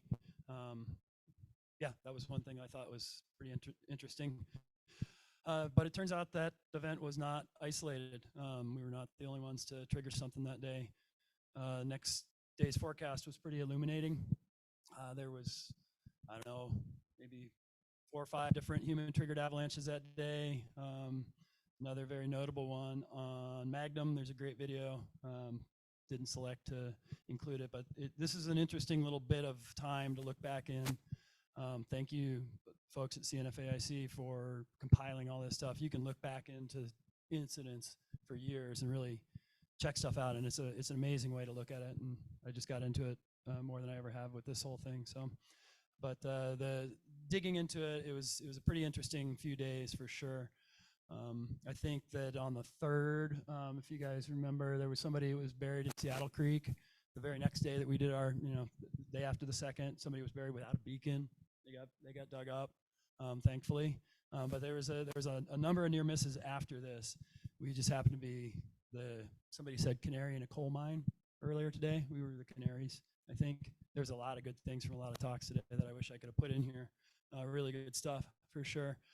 There was a lot of head scratching on why exactly it happened the way it did, and why, certainly head scratching from George and I, and why we got caught as off guard as we did. It's easy to get caught off guard out there, but we were both pretty surprised by the significance of the change in the avalanche conditions. And yeah, so why did it happen? It's a good question. I almost put dunno there because there's some speculation. I'm sure a few folks in the room could help illuminate that when we get chances to, and questions if you like, or break in. So my thoughts, I think forecasters, and folks that have been paying attention knew that there was potential for this. If I was to go all the way back in the slides here, if you remember that big gap in November where it was cold and clear, building weak layers, new snow on top of it, that's the recipe, right? There's a lot of times when it doesn't produce avalanche cycles like what we saw, though. I think that's what we were thinking we were going to experience, but that's not what we experienced. It's really easy to see in hindsight. It was a little harder to see in foresight looking into it. So yeah, there's the 22nd or 26th, 27th, still talking about it. So there were a few persistent slabs over the next few days, but all, some remote triggered, but all small in comparison to what we saw on the 2nd. Let's see here. So when we went out on December 2nd, no recent avalanches, cold clearing skies, great surface conditions, all that. The one thing, the lower circle there, not many folks traveling. I think that's one of the bigger keys that got me. I use other people's observations quite a bit personally to figure out what I'm going to do with my next day. So I think that was something that got me. I think it was kind of a sneaky weather setup, and the slab was slowly gaining strength, even though when we were on it, it really didn't feel like much of a slab. I mean, I could put my arm all the way down in there, but right above the weak layer, there's obviously something going on where it was pretty cohesive. We may have found that if we had actually put our heads in the snow. But so, kind of a sneaky weather setup. So the sky cover is illuminated there. Folks don't get out on those kind of days, right? Or not as much, and they don't go to the Alpine, and you don't see the full tin can parking lot. There's not a bazillion observers out there, so I don't think there was any observations coming in, or not as many. And so that was kind of a big one for me on I think why we didn't key in on it. And then there's the slab is gaining strength. There's a little bit of snow happening down there, so I will try and wrap things up here a little bit. Things that we think we did poorly, things we think we did well. Obviously, way too rapid of a terrain progression. There's a number of reasons that we did that. George and I are comfortable with each other. Hunger for bigger terrain, things that we can't ordinarily do in our work life, that sort of thing. We didn't respect persistent weak layers. It's a thing that probably you do to your detriment. And then we already talked about some of the human factors. We can maybe get into it more as a group if folks want to. Things that we think we did well. We did use the terrain well. I think that's you live and die by that. Terrain's really easy to control. If you never ski over 30 degrees or near 30 degrees, you'll probably be fine your whole life. When you push into bigger stuff, you need to use terrain to your advantage, I think. Group spacing, I really like wide group spacing, and so that helped us out a lot. Other things we did after, as George and I were leaving the venue, we were like at the Eddie's parking lot, I think, and we saw the trooper helicopter fly in. That's not a good feeling when you were maybe the person that made the trooper helicopter go where it was. We didn't call it, but somebody else did, maybe from Tin Can. I'm not exactly sure who. But submitting all our observations, so George and I looked at each other and thought, well, we better write this one up, guys. So we wrote up an observation. I think that's a really important thing to do. Nothing is better, I think, than other people out on the snow talking about what they've seen personally. Weather stations are great, but real observations from skiers out there, that's a really good thing. We got a hold of Wendy and let her know we did a boo-boo, and then we carpooled. That's one other thing we did good. But we made a lot of mistakes out there that day, and I think we had just a couple of things that were in our favor that kept my buddy George here. So that's a hard one to take sometimes. Some of the conclusions we came up with, it's really easy to get complacent. Working professionals, I've been working in the snow for 25 years or more. It's easy to get complacent. There's lots of talks that people do about how to avoid that. it's still really hard to do. I take a lot of weight into not getting complacent, and it can happen. It's hard to do it all right all the time, and the more times you push it, you just need to know that you're more likely to hit a winning ticket. So if you're always out there skiing in a bigger terrain, your chances of hitting a winning ticket might be a little bit bigger. Terrain can be your friend and our enemy. It was our friend that day with our choice, but it was also our enemy because we wanted to go ski bigger terrain. The standard safe travel protocols that you learn in Avalanche 101 will definitely, if you practice those things all the time, will keep you out of trouble a fair bit. And I think we were at questions. George, do you have anything to add right now, buddy? Okay. Love taking any questions or not. Feel free to have a round robin. Yeah, right. Number one.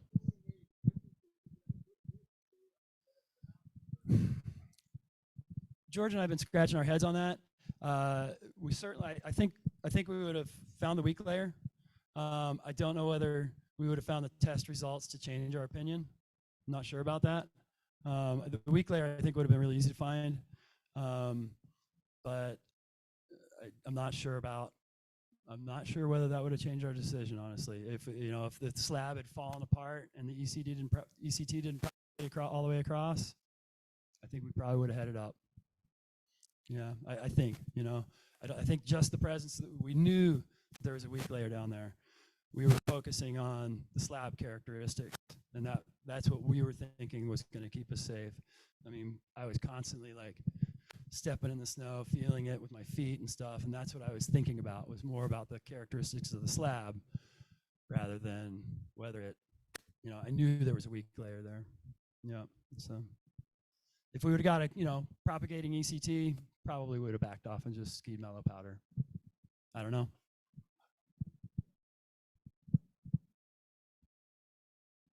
Pretty steep. Yeah, definitely avalanche terrain. 40 degree. I bet you there's a portion that gets to 40 on a roll or something, but definitely in prime avalanche terrain. Yeah.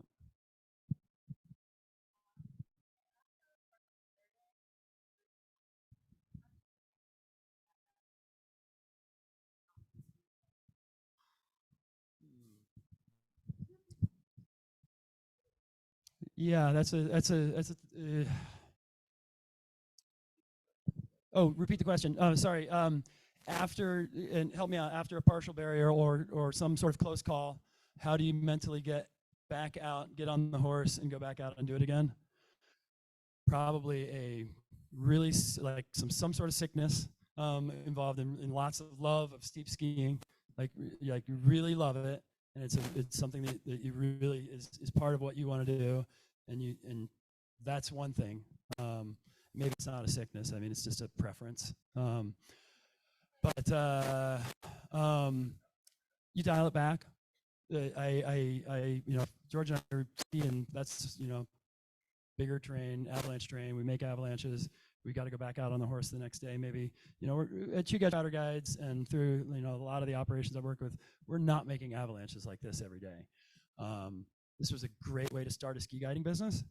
It helped me notch it back a little bit, or think about things a little bit differently. I hadn't had a close. This is probably my closest call ever, and it's 20-some years into it. It notched me back. I'm still willing to take those risks. I pad my margin for error more. So I think we did a good job of padding that margin for error in our terrain choices, things like that. I'll respect the 24-hour rule a little more. The first day after the storm is when most of it happens. How do you get back on the horse, George? After this, we came back down and regrouped, and we skied down, and then we were like, should we do another lap? And we're like, yeah, definitely should do another lap. So we did another lap. That was good. Not up there, but down in the mellow stuff. And yeah, definitely think about it that night and whatever. And then it was pretty hard. Like I said, the softness of the slab was pretty confusing for me. And so for a long time, well, I don't know, for weeks or whatever afterwards, I was feel like I get a pretty good idea if I think the slope's safe or not, or if I'm going to have an avalanche, make an avalanche, and I didn't. And then after that, for a while, I was really confused on whether or not I was going to make an avalanche. But just, I really like going skiing, so I was going to definitely not stop.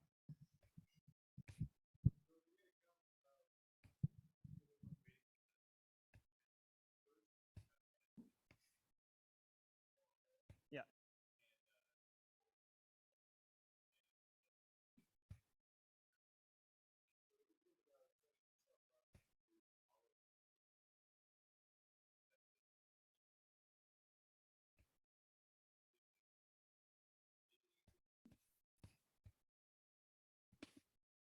Yeah, definitely. Set yourself up for success and then do your mental gymnastics or whatever. I'm sorry, I can't remember your name, but your name, Julie? Amy talked to us about this morning, right? Like, you got to be disciplined. It's really easy to think you're spread out, but if you're standing on that same piece of snow, you're not. So, yep, just be disciplined with it. Oh yeah, Melis.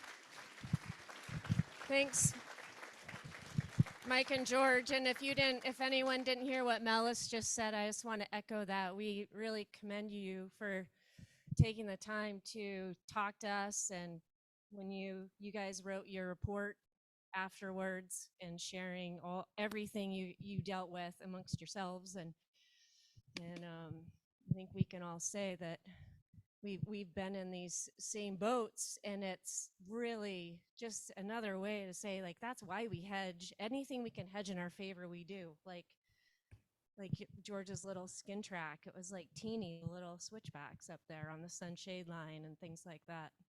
So thanks to you too. And I will say quickly before we break that Mike showed it up there, but it was tricky for us as forecasters. And we did, after that day, when a bunch of folks got out and we got a lot of verification that the snowpack was not making little avalanches, but big deadly ones, we did upgrade. There was no weather that contributed to us going back to a considerable rating. It was because that was the right thing to do to get the message out that this is a dangerous snowpack at the moment. So yeah, it was an interesting time at Turnagain. We will break briefly and then be back at 3 o'clock for the last few presentations of the day. Thanks, everyone.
We're going to get started with the last session of the day if folks want to find their seats.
Goodness. Okay, sorry.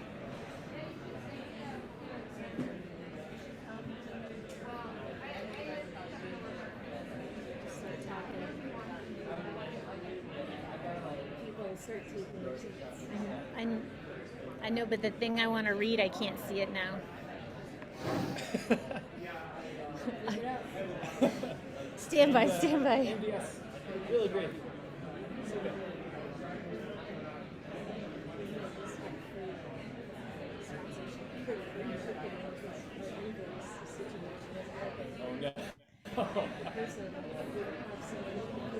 The SAAW committee would like to give a big thanks to Alaska Mining and Diving Supply. They've been huge. Oh, we found my volume. And I think it's dying. Hello. Hello. Okay. AMDS has been a huge supporter of local nonprofit avalanche education and given skidoos to the Avalanche Centers for the season to help with forecasts. We want to let you know that they're hosting Mike Duffy from Avalanche One Colorado in its showroom next Friday, November 11th from 6 to 9 p.m. for a totally free avalanche awareness seminar. So if you have some riders that are needing some Abby education, Skidoo and Mike Duffy will team up to bring the latest in avalanche awareness discussion and technology to you in preparation for a safe and successful season on the snow. Thank you, AMDS. And now I'm going to play just a short video BCA made with some of our local sledders. Stand by.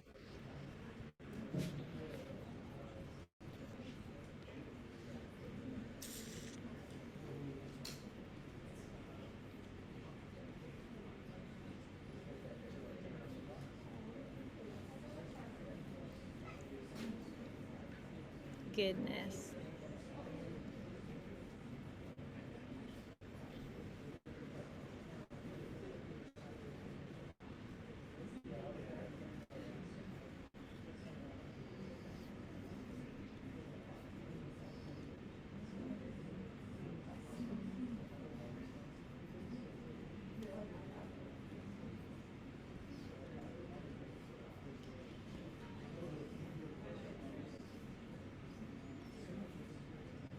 So many windows, such a little screen.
Hey, Mike, you got a copy?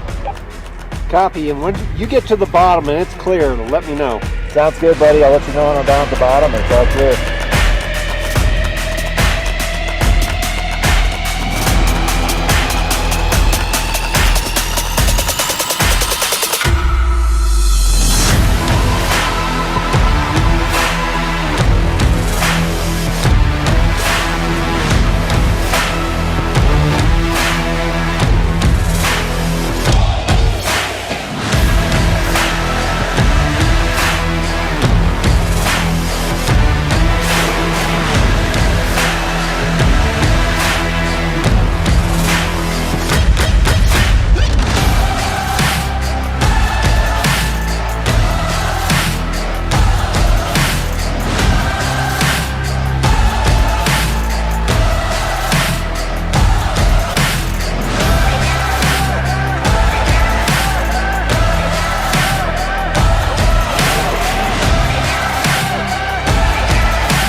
All right. We'll get to our next presenter here, and that will be Carson Jones. Unfortunately, Carson can't be here in person, so he is tuning in virtually. But he is a meteorologist with the National Weather Service here in Anchorage at the forecast office down by the airport. Carson is also the Avalanche focal point. So many of us in the room have worked with Carson. Carson is fine-tuning the old rec forecast that is now the Avalanche weather guidance. And he is going to talk to us right now about the Season Outlook, the National Weather Service Season Outlook, and these Avalanche forecast products. Carson? All right, let me go ahead and share my screen here. Can you hear me?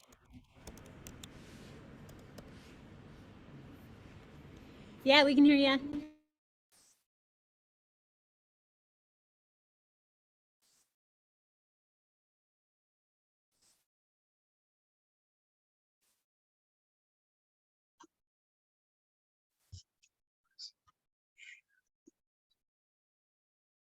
All right. Is that sharing the presentation correctly now? Hopefully.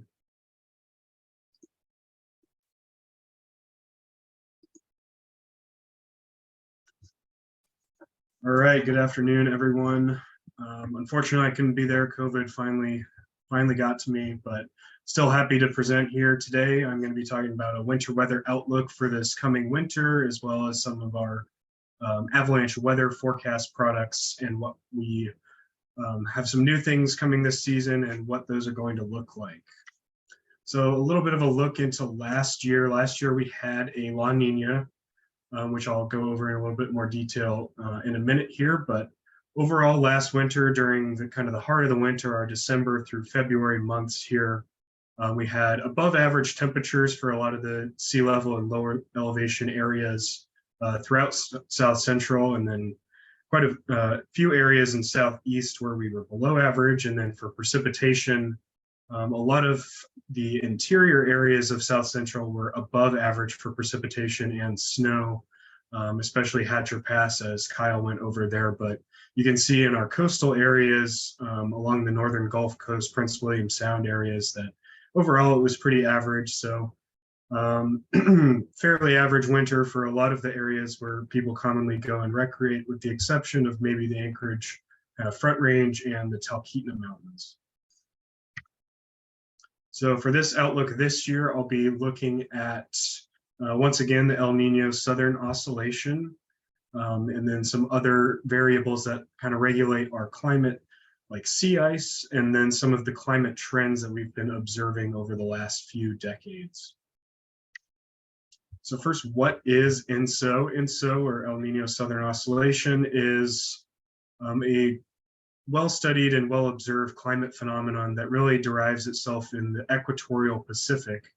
And it's based on the predominant wind direction and speed in that area. So normally we have easterly trade winds, so winds blowing from kind of the Americas over towards Asia and Australia. And during a La Nina year, those winds are enhanced, or they're stronger than normal, which causes upwelling of water along the coast of the Americas, leading to colder sea surface temperatures along the Pacific and then along the coastlines of both North and South America.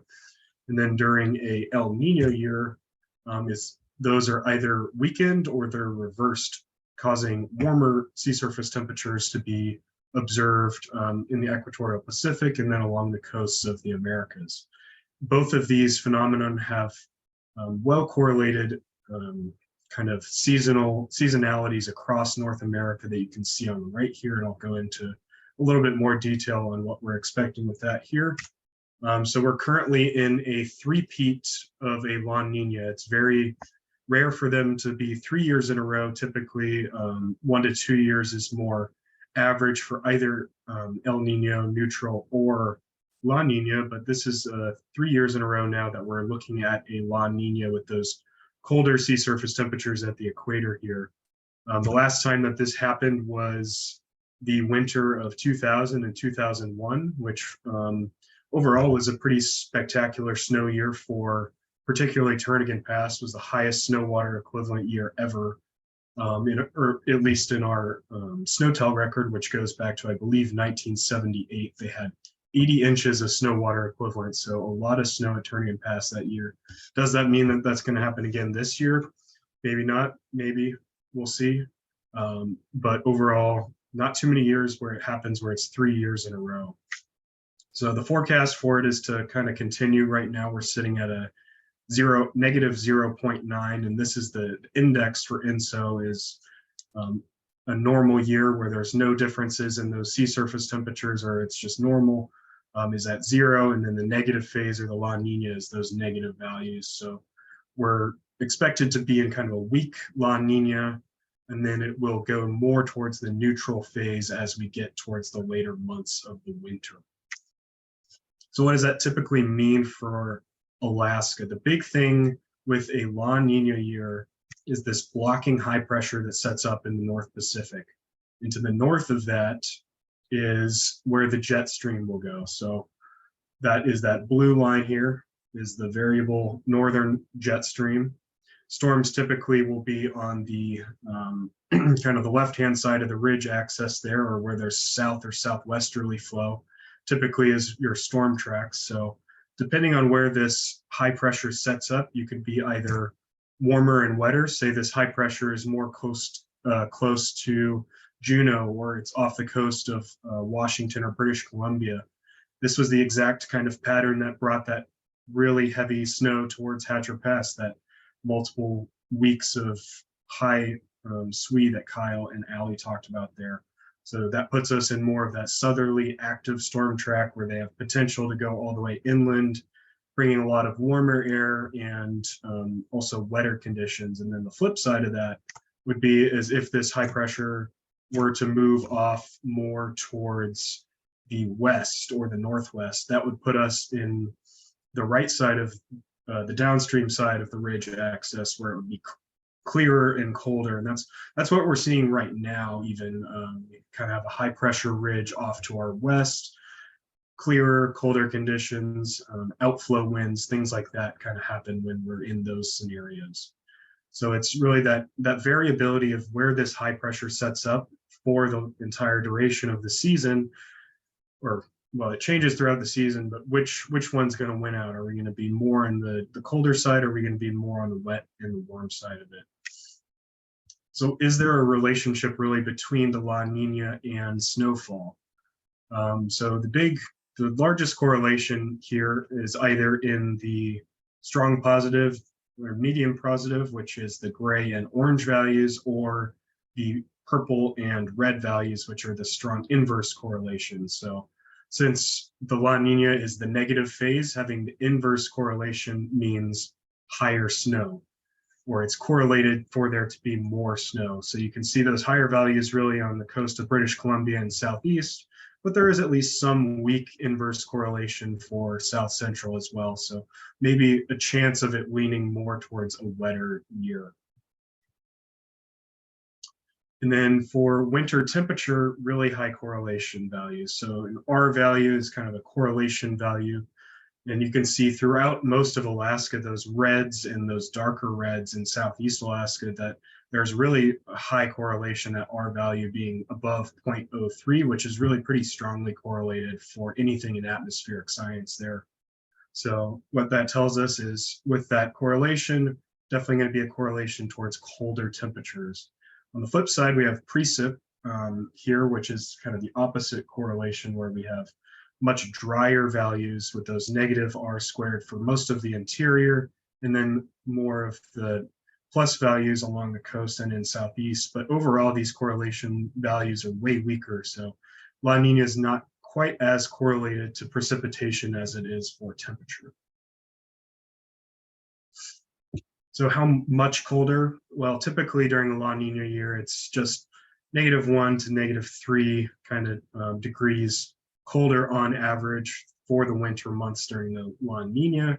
But then it's also pretty variable.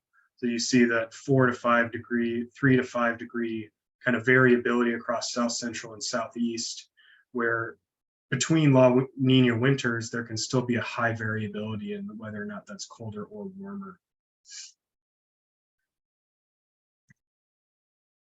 So what does high variability really mean? And this goes back to that blocking high pressure system that you can see really well. So this is the Alaska statewide temperature index. So your values on the left-hand side of there, a value of 1 plus or minus 1 would mean that that day was warmer or colder than 10% above 10% of all above or below average days. So the higher you get, say 5 to 10, then you're 50 to 100% warmer than, or you're warmer than 50 to 100% of those days, where 10 would be a record-breaking cold day throughout the state of Alaska. So we can see, especially in the early season here, this is last winter, our really high variability that we had in our early season. And then kind of as we moved into the middle of the season, things got a little more progressive. The weather pattern changed a little bit more regularly until we got to February. So last year, I'm sure all of you remember that really early September snow that we got for the Anchorage Front Range and the Talkeetna Mountains. I remember skiing Arctic Valley, got like 2.5 feet September 24th. Just really abnormally early heavy snowpack for the Chugach, as well as really cold weather for most of the state in September. And then we flipped things pretty well there with the Halloween storm that brought 30 inches of liquid precipitation to the Portage area. I think it was 2 days in a row of 8 inches at the base of Alyeska, just an absolute ton of precipitation and much warmer conditions, although luckily we still had snow falling above about 1,500 feet, so that was able to build a nice early season snowpack, but the ground was still fairly warm at that time, which caused its own problems as well. And then after that, we flipped right back into our early season cold, really abnormally cold November. You see those values approaching 10. So some of the coldest days throughout the state on record were recorded in November of last year. In Anchorage, at the climate station in Anchorage, it was the 11th coldest November throughout the month there. So really cold conditions. And overall, our early winter was just really variable, whether or not we were cold and dry and warm and wet there. And then we kind of averaged out. And then as Kyle and Allie talked about, we had this, the Hatcher Pass cycle there. And that was that blocking high moving kind of over Southeast Alaska, which just pumped warm air and moisture really throughout the entire state. Fairbanks was way above normal. They might have even broken freezing with that event, but a ton of precipitation and warm air coming up in that weather pattern. So during the La Nina, that's that high variability that we really see that graph was showing the last slide. So even if things are trying to lean colder with the La Nina, there's still a lot of interseasonal variability that can affect a climate forecast throughout the entire season, or your week-to-week forecasts on what we're expecting. Another major thing that we look at, especially in the early season, is sea ice.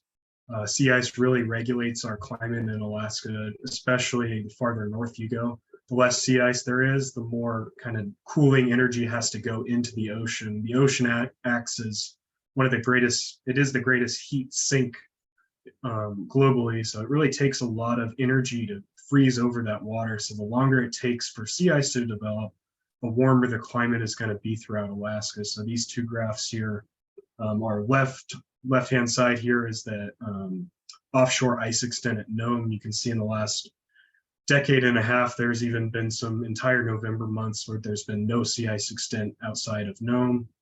And then the Chugach Sea, which is north of the Bering Strait there, you can see that 74% decrease from 1980 to 2022. So it's really taking a lot longer for that sea ice to develop in our early winter, and that has a lot of effect on our climate and warmer air having more of a prevalence, especially in the early season, but even throughout the season has the ability to kind of have these rapid fluctuations because warmer air is able to come up farther because the colder air isn't able to establish itself quite as well at the poles. So then some climate change, I'm sure climate trends, I'm sure everyone is aware Alaska and the polar regions are changing quite rapidly. So you can see all these red colors. This is from 1971-72 and comparing to last year.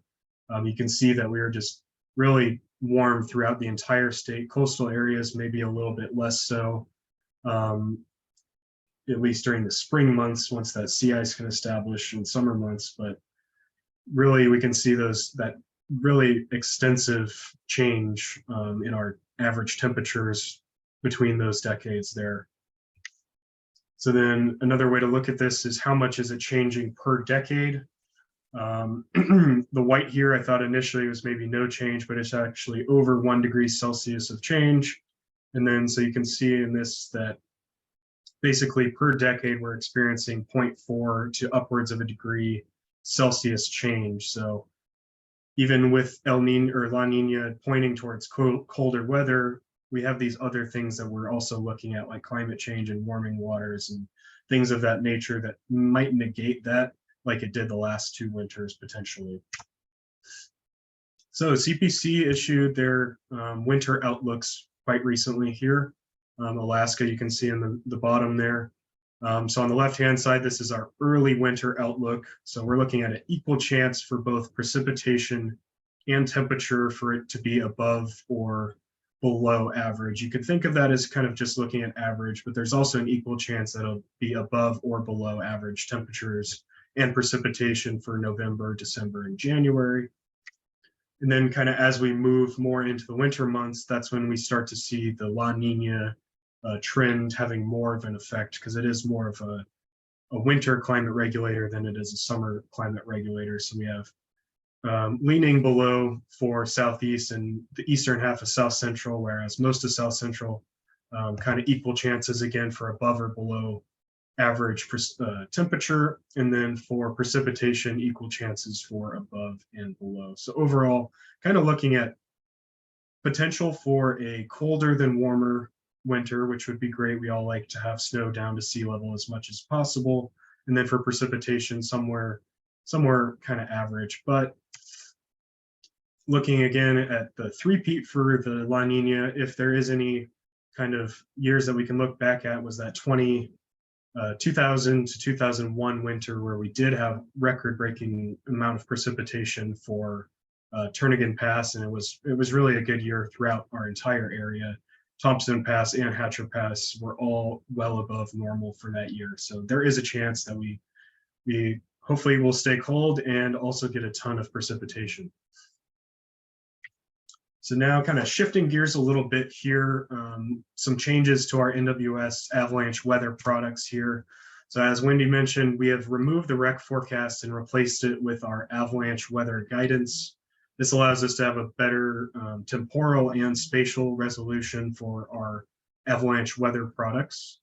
And then new this year, we're adding graphics, or those nice plots that you saw on some social media posts and Instagrams from the avalanche centers that we sent them for graphics for 24-hour snow accumulation and 24-hour liquid accumulation. We'll have 2 days worth of that going out 48 hours on our webpage for just a nice, really easy map view that I'll show in a minute here of what we're expecting for our snow and liquid equivalent for our forecast. And then we also are adding an avalanche weather discussion. This is similar to our area forecast discussion that I know some of you read on our weather service page, but this is going to focus on weather in alpine areas, and particularly all of our favorite not avalanche sites, our favorite backcountry sites where there can be avalanches. So we're focusing on Hatcher Pass, Chugach Front Range, Eastern Jernigan Arm, Western Prince William Sound, and then Thompson Pass Valdez, as well as Cordova. And both of these new products will be issued twice daily between 4 a.m. and 4 and 5 a.m. and 4 and 5 p.m. And then we'll continue to host any avalanche warnings that are relayed from our partner avalanche forecasting centers. So to access it, you can find it on our webpage at kind of 2 locations, or just type in the URL weather.gov/AFC/avalanche weather, or on our webpage under the local programs tab and then avalanche weather. So here's what it looks like. When you first pull it up, you'll see this map here, and each of these snowflakes are forecast sites. So we have quite a few different locations that we forecast avalanche weather for throughout the area, throughout South Central now, Hatcher Pass, all of our favorite kind of skiing areas with various elevation bands as well. So a lot of our avalanche advisories that we look at do low, mid, upper elevations. A lot of these avalanche forecast sites also have the similar forecast data for the weather, which can help both forecasters for avalanche conditions, as well as you make your own decisions when you're going out, what you need to have as far as gear and what the avalanche risks might be as well.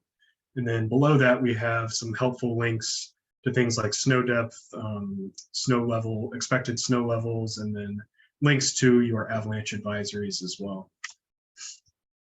So once you click on one of those snowflakes, it comes up with kind of a few different ways to look at the data. So we have our graphical forecast, where you can see those lines. Starting at the top here, you have your temperature at 6-hour increments for 48 hours, as well as your snow level, which is in the green there. And then wind speed and direction. So these are vectors. So they point in the direction that the wind will be going. So the top of your screen would be north, the bottom would be south, right, east, left, west, etc. So you can see in this here, this was from this storm this week at the Chugach Front Range, where we are expecting winds to increase by Wednesday morning to be out of the southeast, sustained around 45 miles an hour with gusts up to 70 miles an hour. And then they kind of, as the storm progressed, subsided a little bit, became southerly, and then were southwesterly. And then below that, you can see our snowfall, expected snowfall, and liquid precipitation amounts, and cloud cover. And then on the right, there's all of the same information, but in a tabular format. So to find our new avalanche weather discussion, it's in the overview tab. I'm not going to go over this discussion, but here's where it would be located. Again, we do that twice a day, focusing on avalanche weather areas and alpine areas. Below that, we have a summary table where you can view your 48-hour, if you want a quick glance of what we're expecting over 48 hours for your various different areas. But a much nicer way to look at that, that will be on our webpage shortly, will be these graphics where we have, this is from the storm again this week, Tuesday to Wednesday accumulation for snow, and then the same for what our liquid equivalent would be, or QPF, which is quantitative precipitation forecast. So some of the things we'll be discussing in this that's really important to make your decisions is timing of any sort of surface weather or frontal location. So we all know that avalanche danger increases throughout the storm and peaks kind of at the very end of the storm or during the storm. So having your information on when the front is going to be at its worst is really important. And snow levels are really important too. Where is that rain snow line going to be? There's always warm air somewhere close by in Alaska. The Prince William Sound never really cools off below 40 degrees at the sea surface temperature. So there's always warm air to be had somewhere. And we also talk about wind and wind gusts. and snow and liquid precipitation. But most importantly, we talk about forecast uncertainty, which kind of allows us to provide extra insight into what we're looking at that you might not be able to get from just looking at this raw data. So what do we mean by forecast uncertainty? The biggest thing is, where's the low going to track? The low position, even 20 to 30 miles difference in where the low center is, can have huge effects when we're talking about multiple different mountain ranges, all of the passes that we look at. All of these little minute details in the forecast can really change things quite a bit. And then all of the low track and things like where will the rain snow line be and when will the winds be strongest are things that we're going to look at, and things that are often very uncertain in our forecast. So our meteorologists, we're working 24/7, 365, constantly looking at weather data. We have anywhere from 8 to 15 models that we look at on a daily basis to kind of analyze what we're thinking with our weather. And each of the models are different. They're all wrong all the time. Our job is to kind of piece through the noise and use our forecaster experience and pattern recognition to put our best guess really at what is going to happen with each system. And the reason why all of our models are so different all the time is that we don't have very much data. Compared to the lower 48, a lot of our storms come out of the middle of the ocean where they're not sampled, which gives the models all fits, and they all will put out their own output, and sometimes they can be pretty different from one another. What that looks like is a very common pattern here is we have the Aleutian low, which is one of the most active and recurring lows in the world really during the winter time. Is our cold air comes out of Siberia, hits relatively warmer water, and then it hits warmer air as it travels across the Aleutian chain, forms a low pressure system, and then that low will track really anywhere in Alaska. It can go into Southwest Alaska, it can go into South Central, it can go into Southeast, and the models will all have different solutions for where it's going to go. Even 24 hours out, they can be vastly different from one another. Probably the worst case of this is anything coming from the North Pacific. There's absolutely no sampling out there, so it's really tricky to forecast for the models to lock onto a solution. Even 12 hours out, we've seen it be over 200 miles off from where the low has actually ended up. So kind of a recent example of this, we had a low that was started out in the Aleutian chain and moved into Southwest Alaska. And what commonly happens is the front moves over the Alaska Peninsula and Kodiak Island, and it forms a new low as it does that. And where that low is going to go is often very uncertain. We had two scenarios for this storm. It was either going to go up the Cook Inlet or it was going to go south of Kenai Peninsula and into Prince William Sound. Luckily, it didn't do the Cook Inlet version of this, which we did. We forecasted the correct low track, which was to stay south of the Kenai Peninsula. If it had gone north, then Anchorage hillside would have had 80-mile-an-hour winds easily. So luckily that didn't happen. But things like this are very common and very uncertain with most systems, really. So we'll be talking about that in our discussion. So here's kind of an example. Our low that we're talking about is on the left side of the screen here over the Aleutian Islands. Here's 4 different models: the NAM on the top left, the GFS on the top right, EC on the bottom left, and then the Canadian on the bottom right. And as we step forward, you can see a few difference right off the bat, but not terrible agreement for the overall low, with the exception of the Canadian model being 10 millibars stronger in the bottom right there. But then as we moved forward in time, we can start to see what these differences were. And they might not be that apparent right at the beginning here, but 3 out of the 4 models had the low going right into the Barren Islands and southern Cook Inlet, where the GFS was the only solution that had it a little bit farther south. And then eventually in the next frame here, this is Wednesday morning, had it going south of the Kenai Peninsula. It was about the only solution that had this. So if you're a forecaster, you're looking at all the other ones and they're all agreeing that the low is going to be over the Kenai Peninsula or going up Cook Inlet. 3 out of 4 anyways in this example, but the one that was correct was this GFS solution that went south. And then what difference does that make? Well, with it being farther south, we have a longer duration of time where these stronger winds are pumping moisture into Western Prince William Sound, a ton of wind on the ridge lines of the eastern Prince William Sound, whereas all these other solutions, all of our flow is already switched to be up inlet and out of the southwest. So really pretty big differences in the forecast. Another thing that we look at is this is 850 millibar temperatures, or temperatures and wind around 3,000 to 4,000 feet typically. And this has a lot to do with how dense the snow is going to be, as well as whether or not it's going to be raining or snowing at sea level or up to 1,500 feet, whatever our snow levels are expected to be. So each model has its own idea of what it thinks it's going to do for the snow levels as well. And this is just one variable that we're looking at here. In general, our colder temperatures represented in blue, and then as you move to green and red, get warmer. So here you can see that there are some differences in the temperatures aloft between the models. The GFS solution, which was the more correct solution, had it being above freezing over Kodiak and well into kind of the southern Cook Inlet, Barren Islands area, whereas the other model solutions, the NAM, had it being quite a bit colder. And as we step forward, you can notice some other big differences over the Talkeetna Mountains, huge differences in temperatures up there. And then the GFS being quite a bit warmer once again here. I believe it did rain through the Turnagain Arm for a period of time before it switched to snow in the Girdwood area. So a lot of these upper level temperatures can be quite different between the models. So that's one of the sources of uncertainty that we're looking at and we'll be discussing in this discussion. And then for this storm, you can see all the other models, with the exception of the GFS, brought in our colder air quite a bit quicker. GFS kept it a little bit warmer for longer. But it's these sources of uncertainty. It's the low track, it's the temperatures aloft, it's precipitation that forecasters are looking at and deciding what the best outcome and what the best forecast is, that we'll be kind of discussing in our avalanche weather discussion that can help our avalanche partners and forecasting centers, as well as the public, kind of make a decision whether or not they want to go out.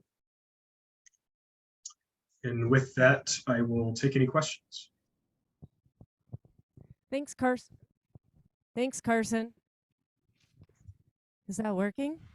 Oh, I think Caleb has to turn it up a little bit. Thank you, Carson.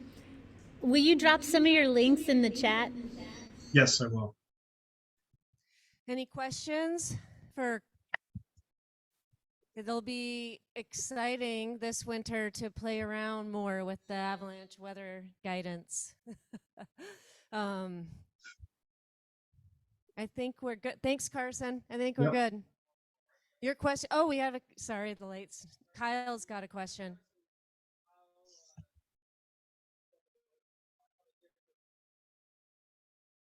Oh, Kyle would like you to describe how the weather service products are different than the ones that are non-weather service that you get on your phone.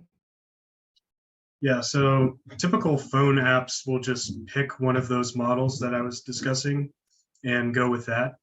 They're not really influenced by any meteorologists at all, whereas we're poring over the data for 12 to 18 hours a day, every day, and keeping an eye on all of our observations.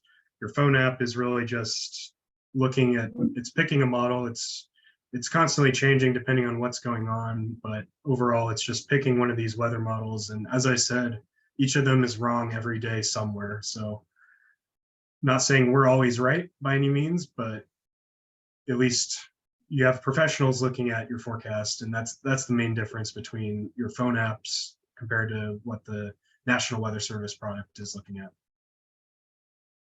Awesome. And we're lucky to have the kind of relationship we do with the National Weather Service up here. Our next talk is an update on the community snow obs, and it also will be tuning in remotely. And this is Gabe Wolken. Gabe has spoke with us before about his community snow obs.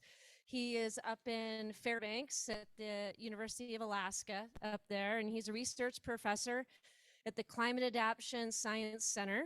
He's also manager of the Climate and Cryosphere Hazards Program at the Alaska Division of geological, and geophysical surveys. And it looks like we're just getting Gabe pulled up. Now, go ahead, Gabe, when you're ready. Okay, sounds good. Can you see everything? It looks like it. Okay, good. All right. Okay, so thanks very much for having me here. It's always such a nice opportunity to speak at this terrific event. So much to learn all the time. And I'm going to be continuing the theme of data needs after Carson, and they have such a hard job. So you guys are doing fantastic work. So today I'm going to be introducing our new observation app and our latest modeling domain, which is in Alaska. Let's see if I can figure out how to advance my slides. Okay, so before I launch into that, I just want to acknowledge the CSO team. It's really a pleasure to work with these folks at CSO, and the information that I'm going to be presenting today is a group effort. Additionally, I want to have a shout out to our ambassadors who are mountain guides, professional athletes, snow scientists, educators, backcountry enthusiasts, all of whom help support, advertise, improve the project, and educate the public about CSO. Okay, so just a little bit of background. There are three primary ways in which we can get information about snow distribution. So we can directly measure the snow, we can remotely sense properties of the snow, or we can model estimates of the snow where we lack measurements in Alaska. That's in a lot of places. In the US, the Natural Resources Conservation Service, or the NRCS, maintains a large network of remote measuring stations, so-called SNOWTEL sites. They continuously monitor snow depth and water equivalents at these automated stations. If you look at Alaska, however, you can see that the network of stations is pretty sparsely distributed. Another issue is that the SNOWTEL sites are in low to mid-elevation locations and in gentle terrain typically. And so in between these locations, there's a lot of high elevation, complicated terrain. In other words, most of the snow is located in those places where we're not measuring it. So to help fill in the gaps spatially, remote sensing measurements can also be made from mobile platforms like aircraft, drones, satellites sometimes. In fact, Katrine presented some of our work using aerial LiDAR earlier today. And by utilizing this approach, we can create maps of snow distribution, snow depth over large parts of the landscape, including complex terrain. This is equivalent to manually probing for snow depth billions of times in an area on a single day.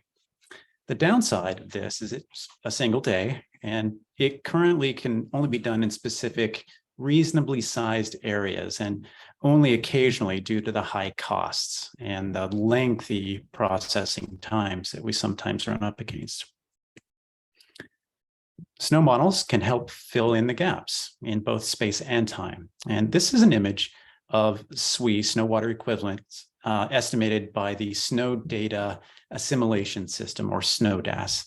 Unfortunately, SNODAS is still fairly coarse for mountain snow interests, and it's not available in Alaska.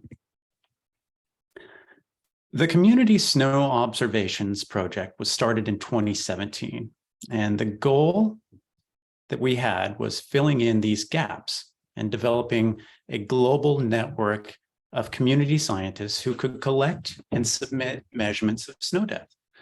So while anyone can participate in CSO, the project was prioritized to the backcountry recreationists, the snow professionals, since the frequent high elevation regions and complex terrain where there are few on the ground data sources. And we saw some of this today.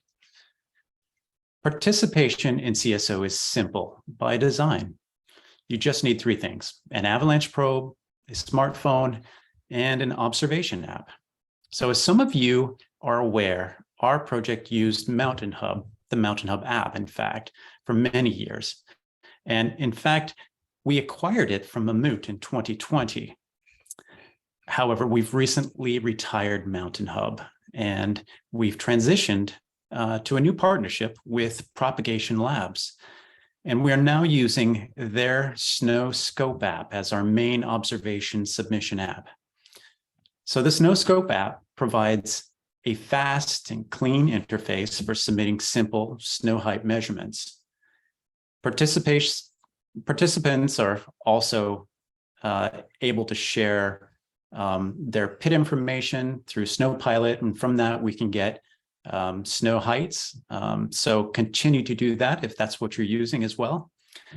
Publicly submitted CSO data are available for viewing and downloading at communitysnowobs.org. And so go there and have a look at that. So the SnowScope app, once the app is open, it really takes 3 clicks to submit a snow observation in the SnowScope app. And this is a big improvement over Mountain Hub. So here's how to do it. So first you tap the start button, the plus sign. You select snowpack height, and then you record the snowpack height. It's that simple. Once you've done that, you can view your snow height and snow pit observations in a list, or you can look at it on a map with other observations in the area. You can also use the SnowScope app to record manual snow profiles. And so if you haven't tried this yet, check it out. It's simple, clean, and effective. I'm pretty impressed with it. CSO observations are unique in that they provide a source of in situ data, so on the ground, in place data in complex terrain, where we typically lack observations. In this image, we're looking at Teton Pass. There's one snowtail station here in this area, and it's indicated in blue over on the right-hand side. The CSO observations are indicated by the red markers. So one big takeaway here is that the places where it's fun to ski are generally the places where we need data. And in Alaska, we need data and all the data we can get. So what do we do with the data? Well, we use a physically based snowpack model that is driven by weather data, terrain, and land cover information. We calibrate this model using high quality snow data, typically snowtail or snow course sites. We then assimilate or include your snow height data in the modeling process as they come in throughout the snow season. So when we get a measurement, if it disagrees with the model prediction at that location and time, an adjustment is made to the model to try to steer it back to your data. So a simple example of this is shown at the left. Actually, in this, I modified it in my slide here in the center now. The SWE is on the left axis and the date is on the bottom axis.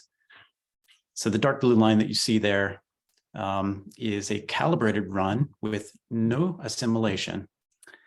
The presence of a single observation from a community scientist, that's shown as the red dot here, will drag the simulation toward that ground truth mark. Okay, so does it work? Well, the answer is absolutely. This animation shows the difference between the SWE modeled with the CSO data included and the SWE modeled without CSO data. The green shows where the CSO data assimilation increases SWE from the run without data assimilation, and the brown shows where SWE is decreased. So note that there is variability across the landscape in both space and time during this. In the middle of the winter, there's a lot of green, indicating that the assimilation is deepening the snowpack. And in the early summer, the picture is more the opposite, showing that the assimilation is making the snowpack more shallow. But throughout, it's helping to retain the snowpack on the high northerly aspect slope, if you caught that. The results of these types of experiments informed our data assimilation scheme for the new product that we released last year, which was mountainsnow.org. This is our near real-time web app, and this is developed as a way to give back to the snow community. And today I'm really excited to talk about some of the updates to the mountainsnow.org web app and introduce you to the first Alaska modeling domain. So I'll mention that for any of you who have already whipped your phones out, your smartphones out, mountainsnow.org is optimized for a tablet or a desktop. It's pretty complex, and we haven't scaled it down to a smartphone yet. Okay, let's check out the app. So this is the homepage for mountainsnow.org. Check out the links at the upper right to get yourself oriented. There's a lot of good information there. On the map, you can see each of our current modeling domains by these red boxes that are indicated on the map. As I mentioned, new for this year is our first modeling domain in Alaska, which covers the Turnagain area. CSO will continue to add model domains where snow observation activity is high. So get your area on the map by getting some friends or colleagues and get out there and measure some snow using the SnowScope app and or submit to SnowPilot. Okay, let's talk about some of the basic features. Some of these have changed. First, as with any Google thing, you can choose between map and satellite. And under map, you have the option to enable the terrain map. And if you hover over the layers tab, you'll see a slider bar that will allow you to adjust the transparency. And this can be really useful for seeing the terrain with the snowpack draped over it. On the left-hand side, you can choose the date of interest. You can go from the most recent date, which is currently about 3 days prior to the present date, back to October 1st of 2020, which is when we started archiving the model results.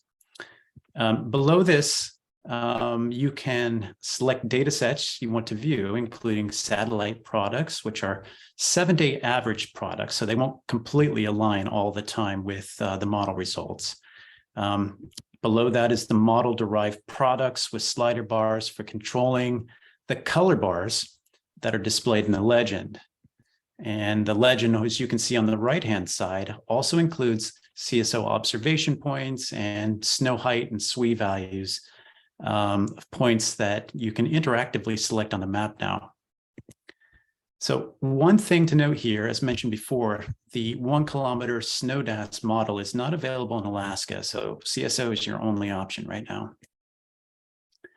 But as you can see by this, while helpful over broad areas, SNODAS, it's still a little too coarse for modeling snowpacks in complex terrain. You can see CSO on the left and SNODAS on the right here. Okay, let's look at some snow distribution model output in the Alaska domain. Here you can see the full domain with snow water equivalents from May 3rd of 2022. This is the near max SWE for this last year. And for the scene, I've chosen a color bar maximum of 2 meters and adjusted the transparency a little bit so that the terrain can be seen below. All the CSO observations on record are visible for this area in the map. And there you can see the coordinates, the snow height, and the SWE in a spot near Center Ridge in Turnagain Pass. If we zoom in, we can see considerable local variability in the spatial distribution of snow in Turnagain Pass. And so this is again at maximum SWE of last season, with the red dot approximately at the Turnagain Pass snowtell site, showing an estimated 0.81 meters of SWE and a snow height of 2.03 meters, all of which were validated. So you can toggle on the 3-day snow height change layer as well, which helps to capture the snowfall intensity of storms passing through. And this is a reanalysis product, so it's not a forecast product. So this scene, still from May 3rd, 2022, captures the last snowfall of the year. So the graph in the back right there shows SWE at Turnagain Pass snowtell site at the same, and marking the same storm. So this 3-day snowfall variable could help you in terms of anticipating heavily loaded slopes, and it'll help us in our group model snow avalanches. So, and then just a few days later, rapid snowmelt and deflation occurred in the snowpack. Really began in earnest at this point. And this is also in agreement with the SNOTEL time series. Finally, as noted previously, CSO participants can see the direct impact of their measurements that they're making by turning on the HS or snow height difference from assimilation layer. And so in this frame from April 13th of this year, we see that CSO participation is resulting in modeled snowpacks that are correctly producing deeper snow in the Turnagain Pass area compared to model runs without CSO observations. So these model corrections are critical for producing more realistic estimates of snowpack in our mountains. And we can't thank people enough for sending us the data to be able to do this. Okay, thank you so much for your measurements and for the time to talk today to you. And please keep the measurements coming in. And if I have time for questions, I'll happily answer any. Thank you so much, Gabe. Quick question. Yep.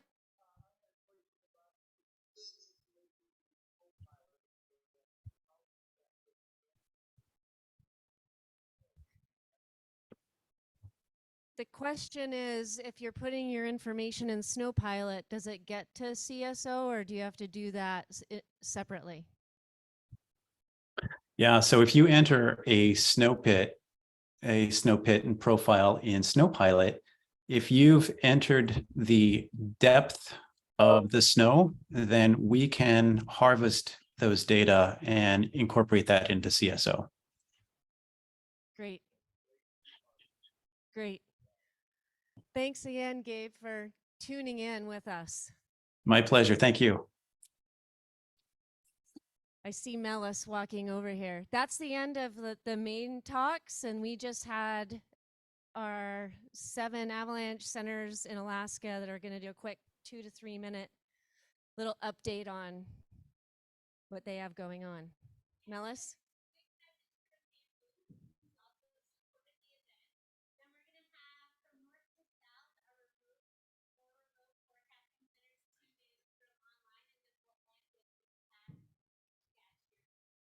Perfect.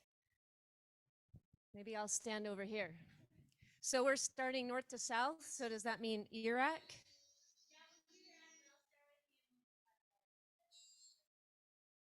Oh, right.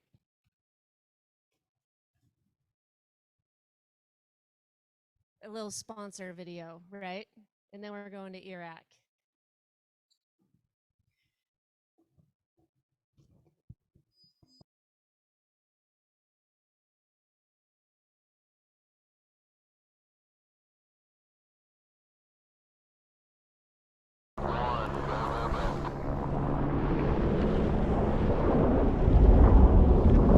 Avalanche, avalanche. Avalanche, avalanche. 2.7, 1.5. Down, got it.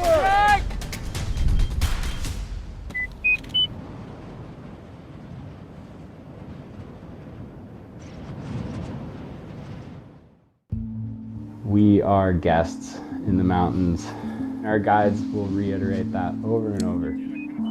Especially here in Alaska, the storms come in and they're just fierce. And that changes the whole landscape as far as stability.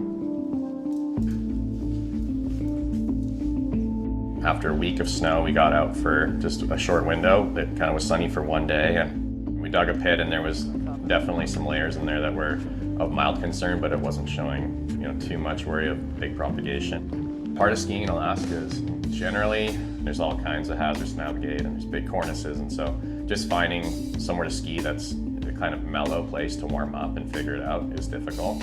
Yeah, now there's a bunch more snow. It's kind of a whole new game out here, but hopefully we can get into it without too much instability issues. If you pick your terrain wisely, it seems quite manageable. So it's like to be back out here. Stepped into kind of the first line of the day with a pretty conservative choice, and sure enough, kind of, as I did a bit of a ski cut, it kind of pulled out a significant pocket.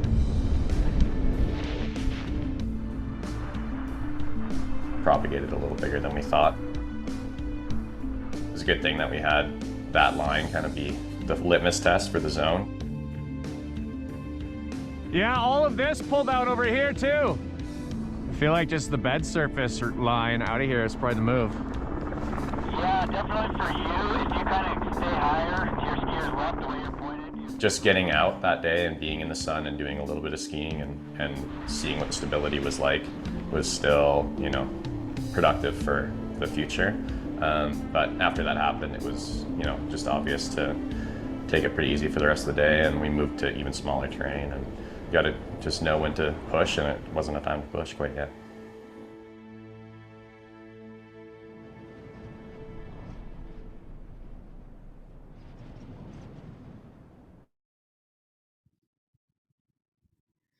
Thanks, Muru, for your support.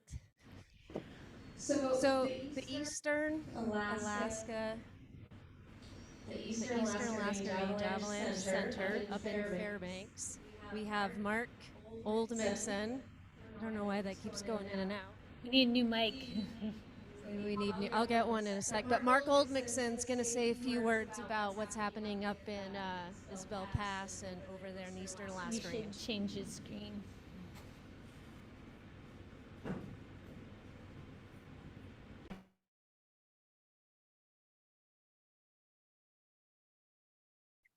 Are we good? Can you hear me here? Yeah, go ahead. All right, great, thanks. Yeah, everything up in Fairbanks is going well. We had definitely a slower year or so with COVID, but we've kind of ramped back up full steam with our volunteers. And thanks to the partnership with Mellis and the Alaska Avalanche School, we've got 2 level 1s happening this season in February in the Eastern Alaska Range, and we'd love to be able to give that local training to folks in Fairbanks to train where they're going to be playing. So we've got a snow machine course out of McLaren Lodge and a human powered course out of Black Rapids Lodge. So we're excited to have those, and we'll bring back the Eric Peterson Memorial Scholarship. The reason that the ERAC was founded was the Eric Peterson fatalities. We're glad to be able to continue to honor him. Our Look Erie weather station that we installed a couple years ago off of the Canwell Glacier continues to be a tremendous resource for folks, and got a fresh, I think 12 inches in the last 24 hours. So we're excited for that. And building off that momentum, we want to continue to expand the weather station network on the Gulkana Glacier. And then we've been hosting our annual Skimo race locally in town, and that's expanding into a series. The local Alpine Club is developing into a Skimo series. We're helping to gain some psych here in the actual interior before we head down to the mountains. And then finally, we're kind of continuing to grow with our partnership with the Alaska Alpine Club, which is another local climbing club, and doing well with that partnership as they kind of dissolve. That older generation climbing club is dissolving and kind of partnering with us moving forward. So we're excited to continue that legacy as well. And I think that's all we have. Thanks for having us around. We're excited to partner as people come up to Fairbanks. Don't be shy to reach out. We'll continue to have our awareness courses up here as well. Awesome. Thanks so much, Mark. Thanks for tuning in from Fairbanks. Our next, Valdez will be our next one, and we have Gareth Brown that's tuning in from over there, maybe closer to mile 46 or something like that. But do we have Gareth on? Yeah, I'm here if you can hear me. Oh, there we go. We got you. Perfect. So hello, everyone. As I was introduced, I'm Gareth with the Valdez Avalanche Center, and I apologize, and I'm bummed that I can't be there in person. I'm sure it's been a great day having all kinds of fantastic people together to get together and collaborate and learn about the ongoing study of snow science. First things first, for Valdez, we're excited to announce that the city of Valdez has approved our application for funding for the 2022-23 season. The city of Valdez provides a substantial portion of our budget. And with this approval, we will be able to once again provide an avalanche forecast to the public. Regular avalanche forecasts are going to begin on December 1st, and they will be 5 days a week from Wednesday through Sunday. Unless, of course, we have any major moves in hazard on Monday or Tuesday that would dictate a forecast, then we will do that.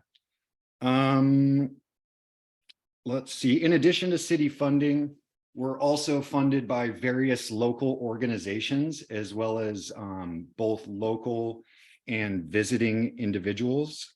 So we just really want to thank all those businesses and individuals for the support, whether it be monetarily or using our product, and just want to encourage the continuation of that support. And for those that who haven't yet, maybe consider making a donation if you're able to. Our website is www.alaskasnow.org/Valdez, and there's a donate tab. It makes it real nice and easy. And if you don't have any funds to donate, that's fine. Submitting an observation is also a great way that you can contribute to our center and continue to help us make a overall better product. As far as our staff goes, our staff remains largely unchanged from the last couple of years. We'll continue to have one forecaster, myself, and as far as our education program goes, we'll continue to be led by our director, Sarah Carter, who will be teaching recreational avalanche courses, as well as a variety of awareness courses throughout the season. And these awareness courses, they range from professional level courses for people in industries that may encounter avalanche terrain and hazard in their day-to-day operations, and then as well as going into the schools and the elementary school, junior high, high school, and reaching out to children and getting them acquainted with avalanche hazard and recognition, especially in a town like Valdez and all over coastal Alaska, where the mountains climb right down into our towns. So we're extremely fortunate to have Sarah continuing to provide such a valuable and far-reaching education product for our community. But it's not just Sarah out there. We're also very proud to have Mike Buck and Kyle Sobek teaching snow machine oriented classes. These are awareness and recreational classes. The snow machine user group in Valdez is very strong, and as well as all over the state. So it's really exciting to see courses here on Thompson Pass that are being specifically catered to snow machining, and hope to see that continue to grow. The one addition we have in our staff is we are hiring an intern, a local Valdesian, Josh McDonald. Josh is going to be taking his professional avalanche courses and will be providing us with observations throughout the season. So we're really excited to have Josh join our team, and we're just excited for the season to come and be putting out forecasts, and hopefully we'll be measuring our storms and feet and everyone comes home safe. Thanks so much. Awesome. Thank you so much for tuning in, Gareth. And yeah, congrats on that continued support from the city of Valdez and the intern. That's exciting new news for y'all. Thanks again. Sure thing. The next person we lined up here is Jeff Moskowitz. He's with the Haines Avalanche Center down in Haines. Jeff, are you there? Yeah, can you hear me all right? Great, we got you. All right, I was going to try for a live condition update. We'll see how it does. Oh. There's some about 10 centimeters of snow fell this morning, and it's being followed up by 50-mile-an-hour winds and single-digit temperatures. So keeping things interesting. Winter turned on here about 2 weeks ago, and we've had snowfall down to sea level. There's observations rolling in, and we had some reports of about 100 centimeters above 2,500 feet. but still early season conditions. And some of the major updates we have, the NRCS came and installed a SNOTEL station that replaced our Mount Rapinski weather station that the Avalanche Center here had installed previously. And that's at 2,500 feet in the LUTAC zone. And that kind of left us with our previous weather station, which we're trying to find a new home for. And where we're thinking would be best would require permitting, but it's in our transitional zone, and we're looking kind of at a mid elevation on Old Faithful Mountain. So hopefully we can get things together for that. We're also including real-time seasonal history charts for the LUTAC and transitional zones under our weather resource tab on the Haynes page at alaskasnow.org. And you can get there by clicking the weather. Another kind of important resource we have available there is a precip tracker. And this was built by Eric Stevens, another forecaster here, in response to the historic landslide in December of 2020. So it kind of monitors precip rates based off of those historic levels, and it's useful for not just the winter recreationalists, but folks around town. Also, the Haynes Pass Canada opened its borders. They dropped the Arrive can, so we can access the Haynes Pass up in British Columbia, which has been a couple of years without that. And we'll be forecasting again for that zone this season. And our forecasts will begin mid-November. We've put a couple updates out there on some conditions, and we'll be forecasting our 3 zones Friday, Saturday, and Sunday. And our team is a solid crew of part-time forecasters that includes Eric Stevens, Tim Thomas, and our newest addition, Beth Fenhouse, as well as intern Sean Reed and myself. So we're also encouraging volunteering and any kind of mentorship we can do through the community and our various user groups. So we'd love to get anybody involved that's interested. And another kind of big deal technologic change was we started using the Slack app, which is highly recommended, but we were able to kind of aggregate our conversations because we were waking up with hundreds of group texts and having to sort through those. But that is a kind of a constant communication chain we have throughout the season. We also were awarded a significant amount of funding from the Haynes Borough again this year for operations.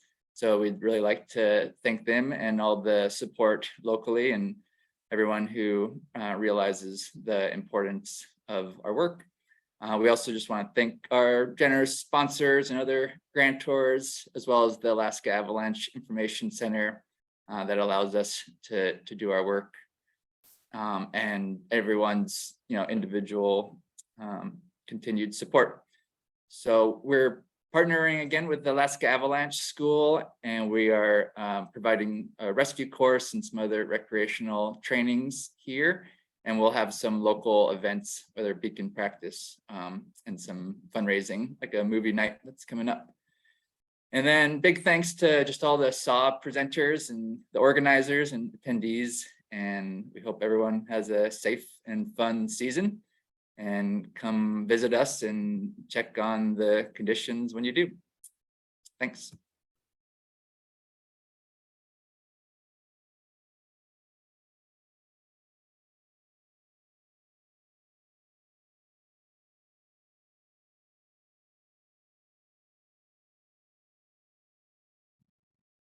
There we go. It's great news. Thanks, Jeff. It's great news that the border's open. I couldn't imagine not being able to access part of your forecast zone.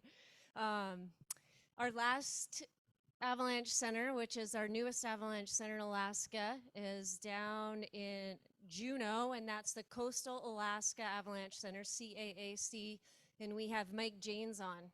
Mike, are you there? Hey, can you hear me, Wendy? We got you. Okay. Hey, everybody. How's the crew in South Central going? Thanks for putting this on. It's been good to hear from folks and learn some new things. We don't have too much to update.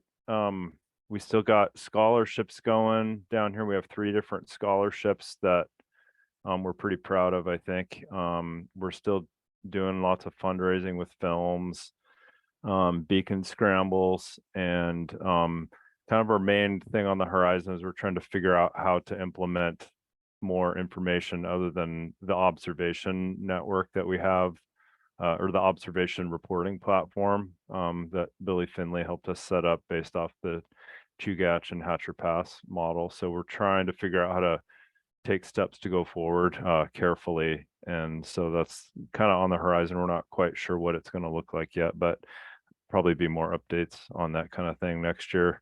And if you come down here and you want to ski, you know, hit avalanche.org up like anywhere else and post some observations. We already got folks skiing in the backcountry like most other places, and have some obs coming in. So that's pretty much it for now. And thanks everyone for tuning in and for all the good information and discussions.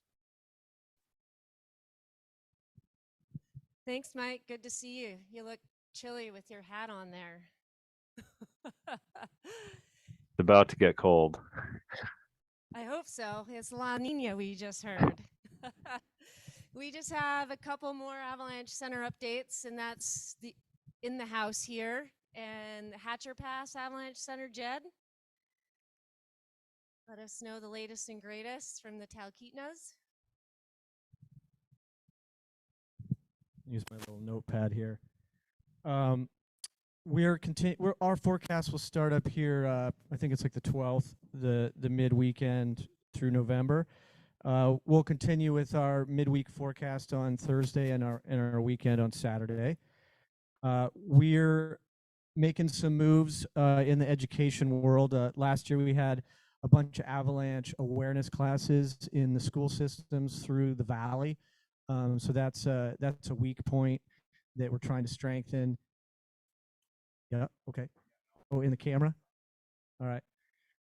So expect to see a bunch of avalanche awareness in the high schools, sponsored by Hatcher Pass Avalanche Center.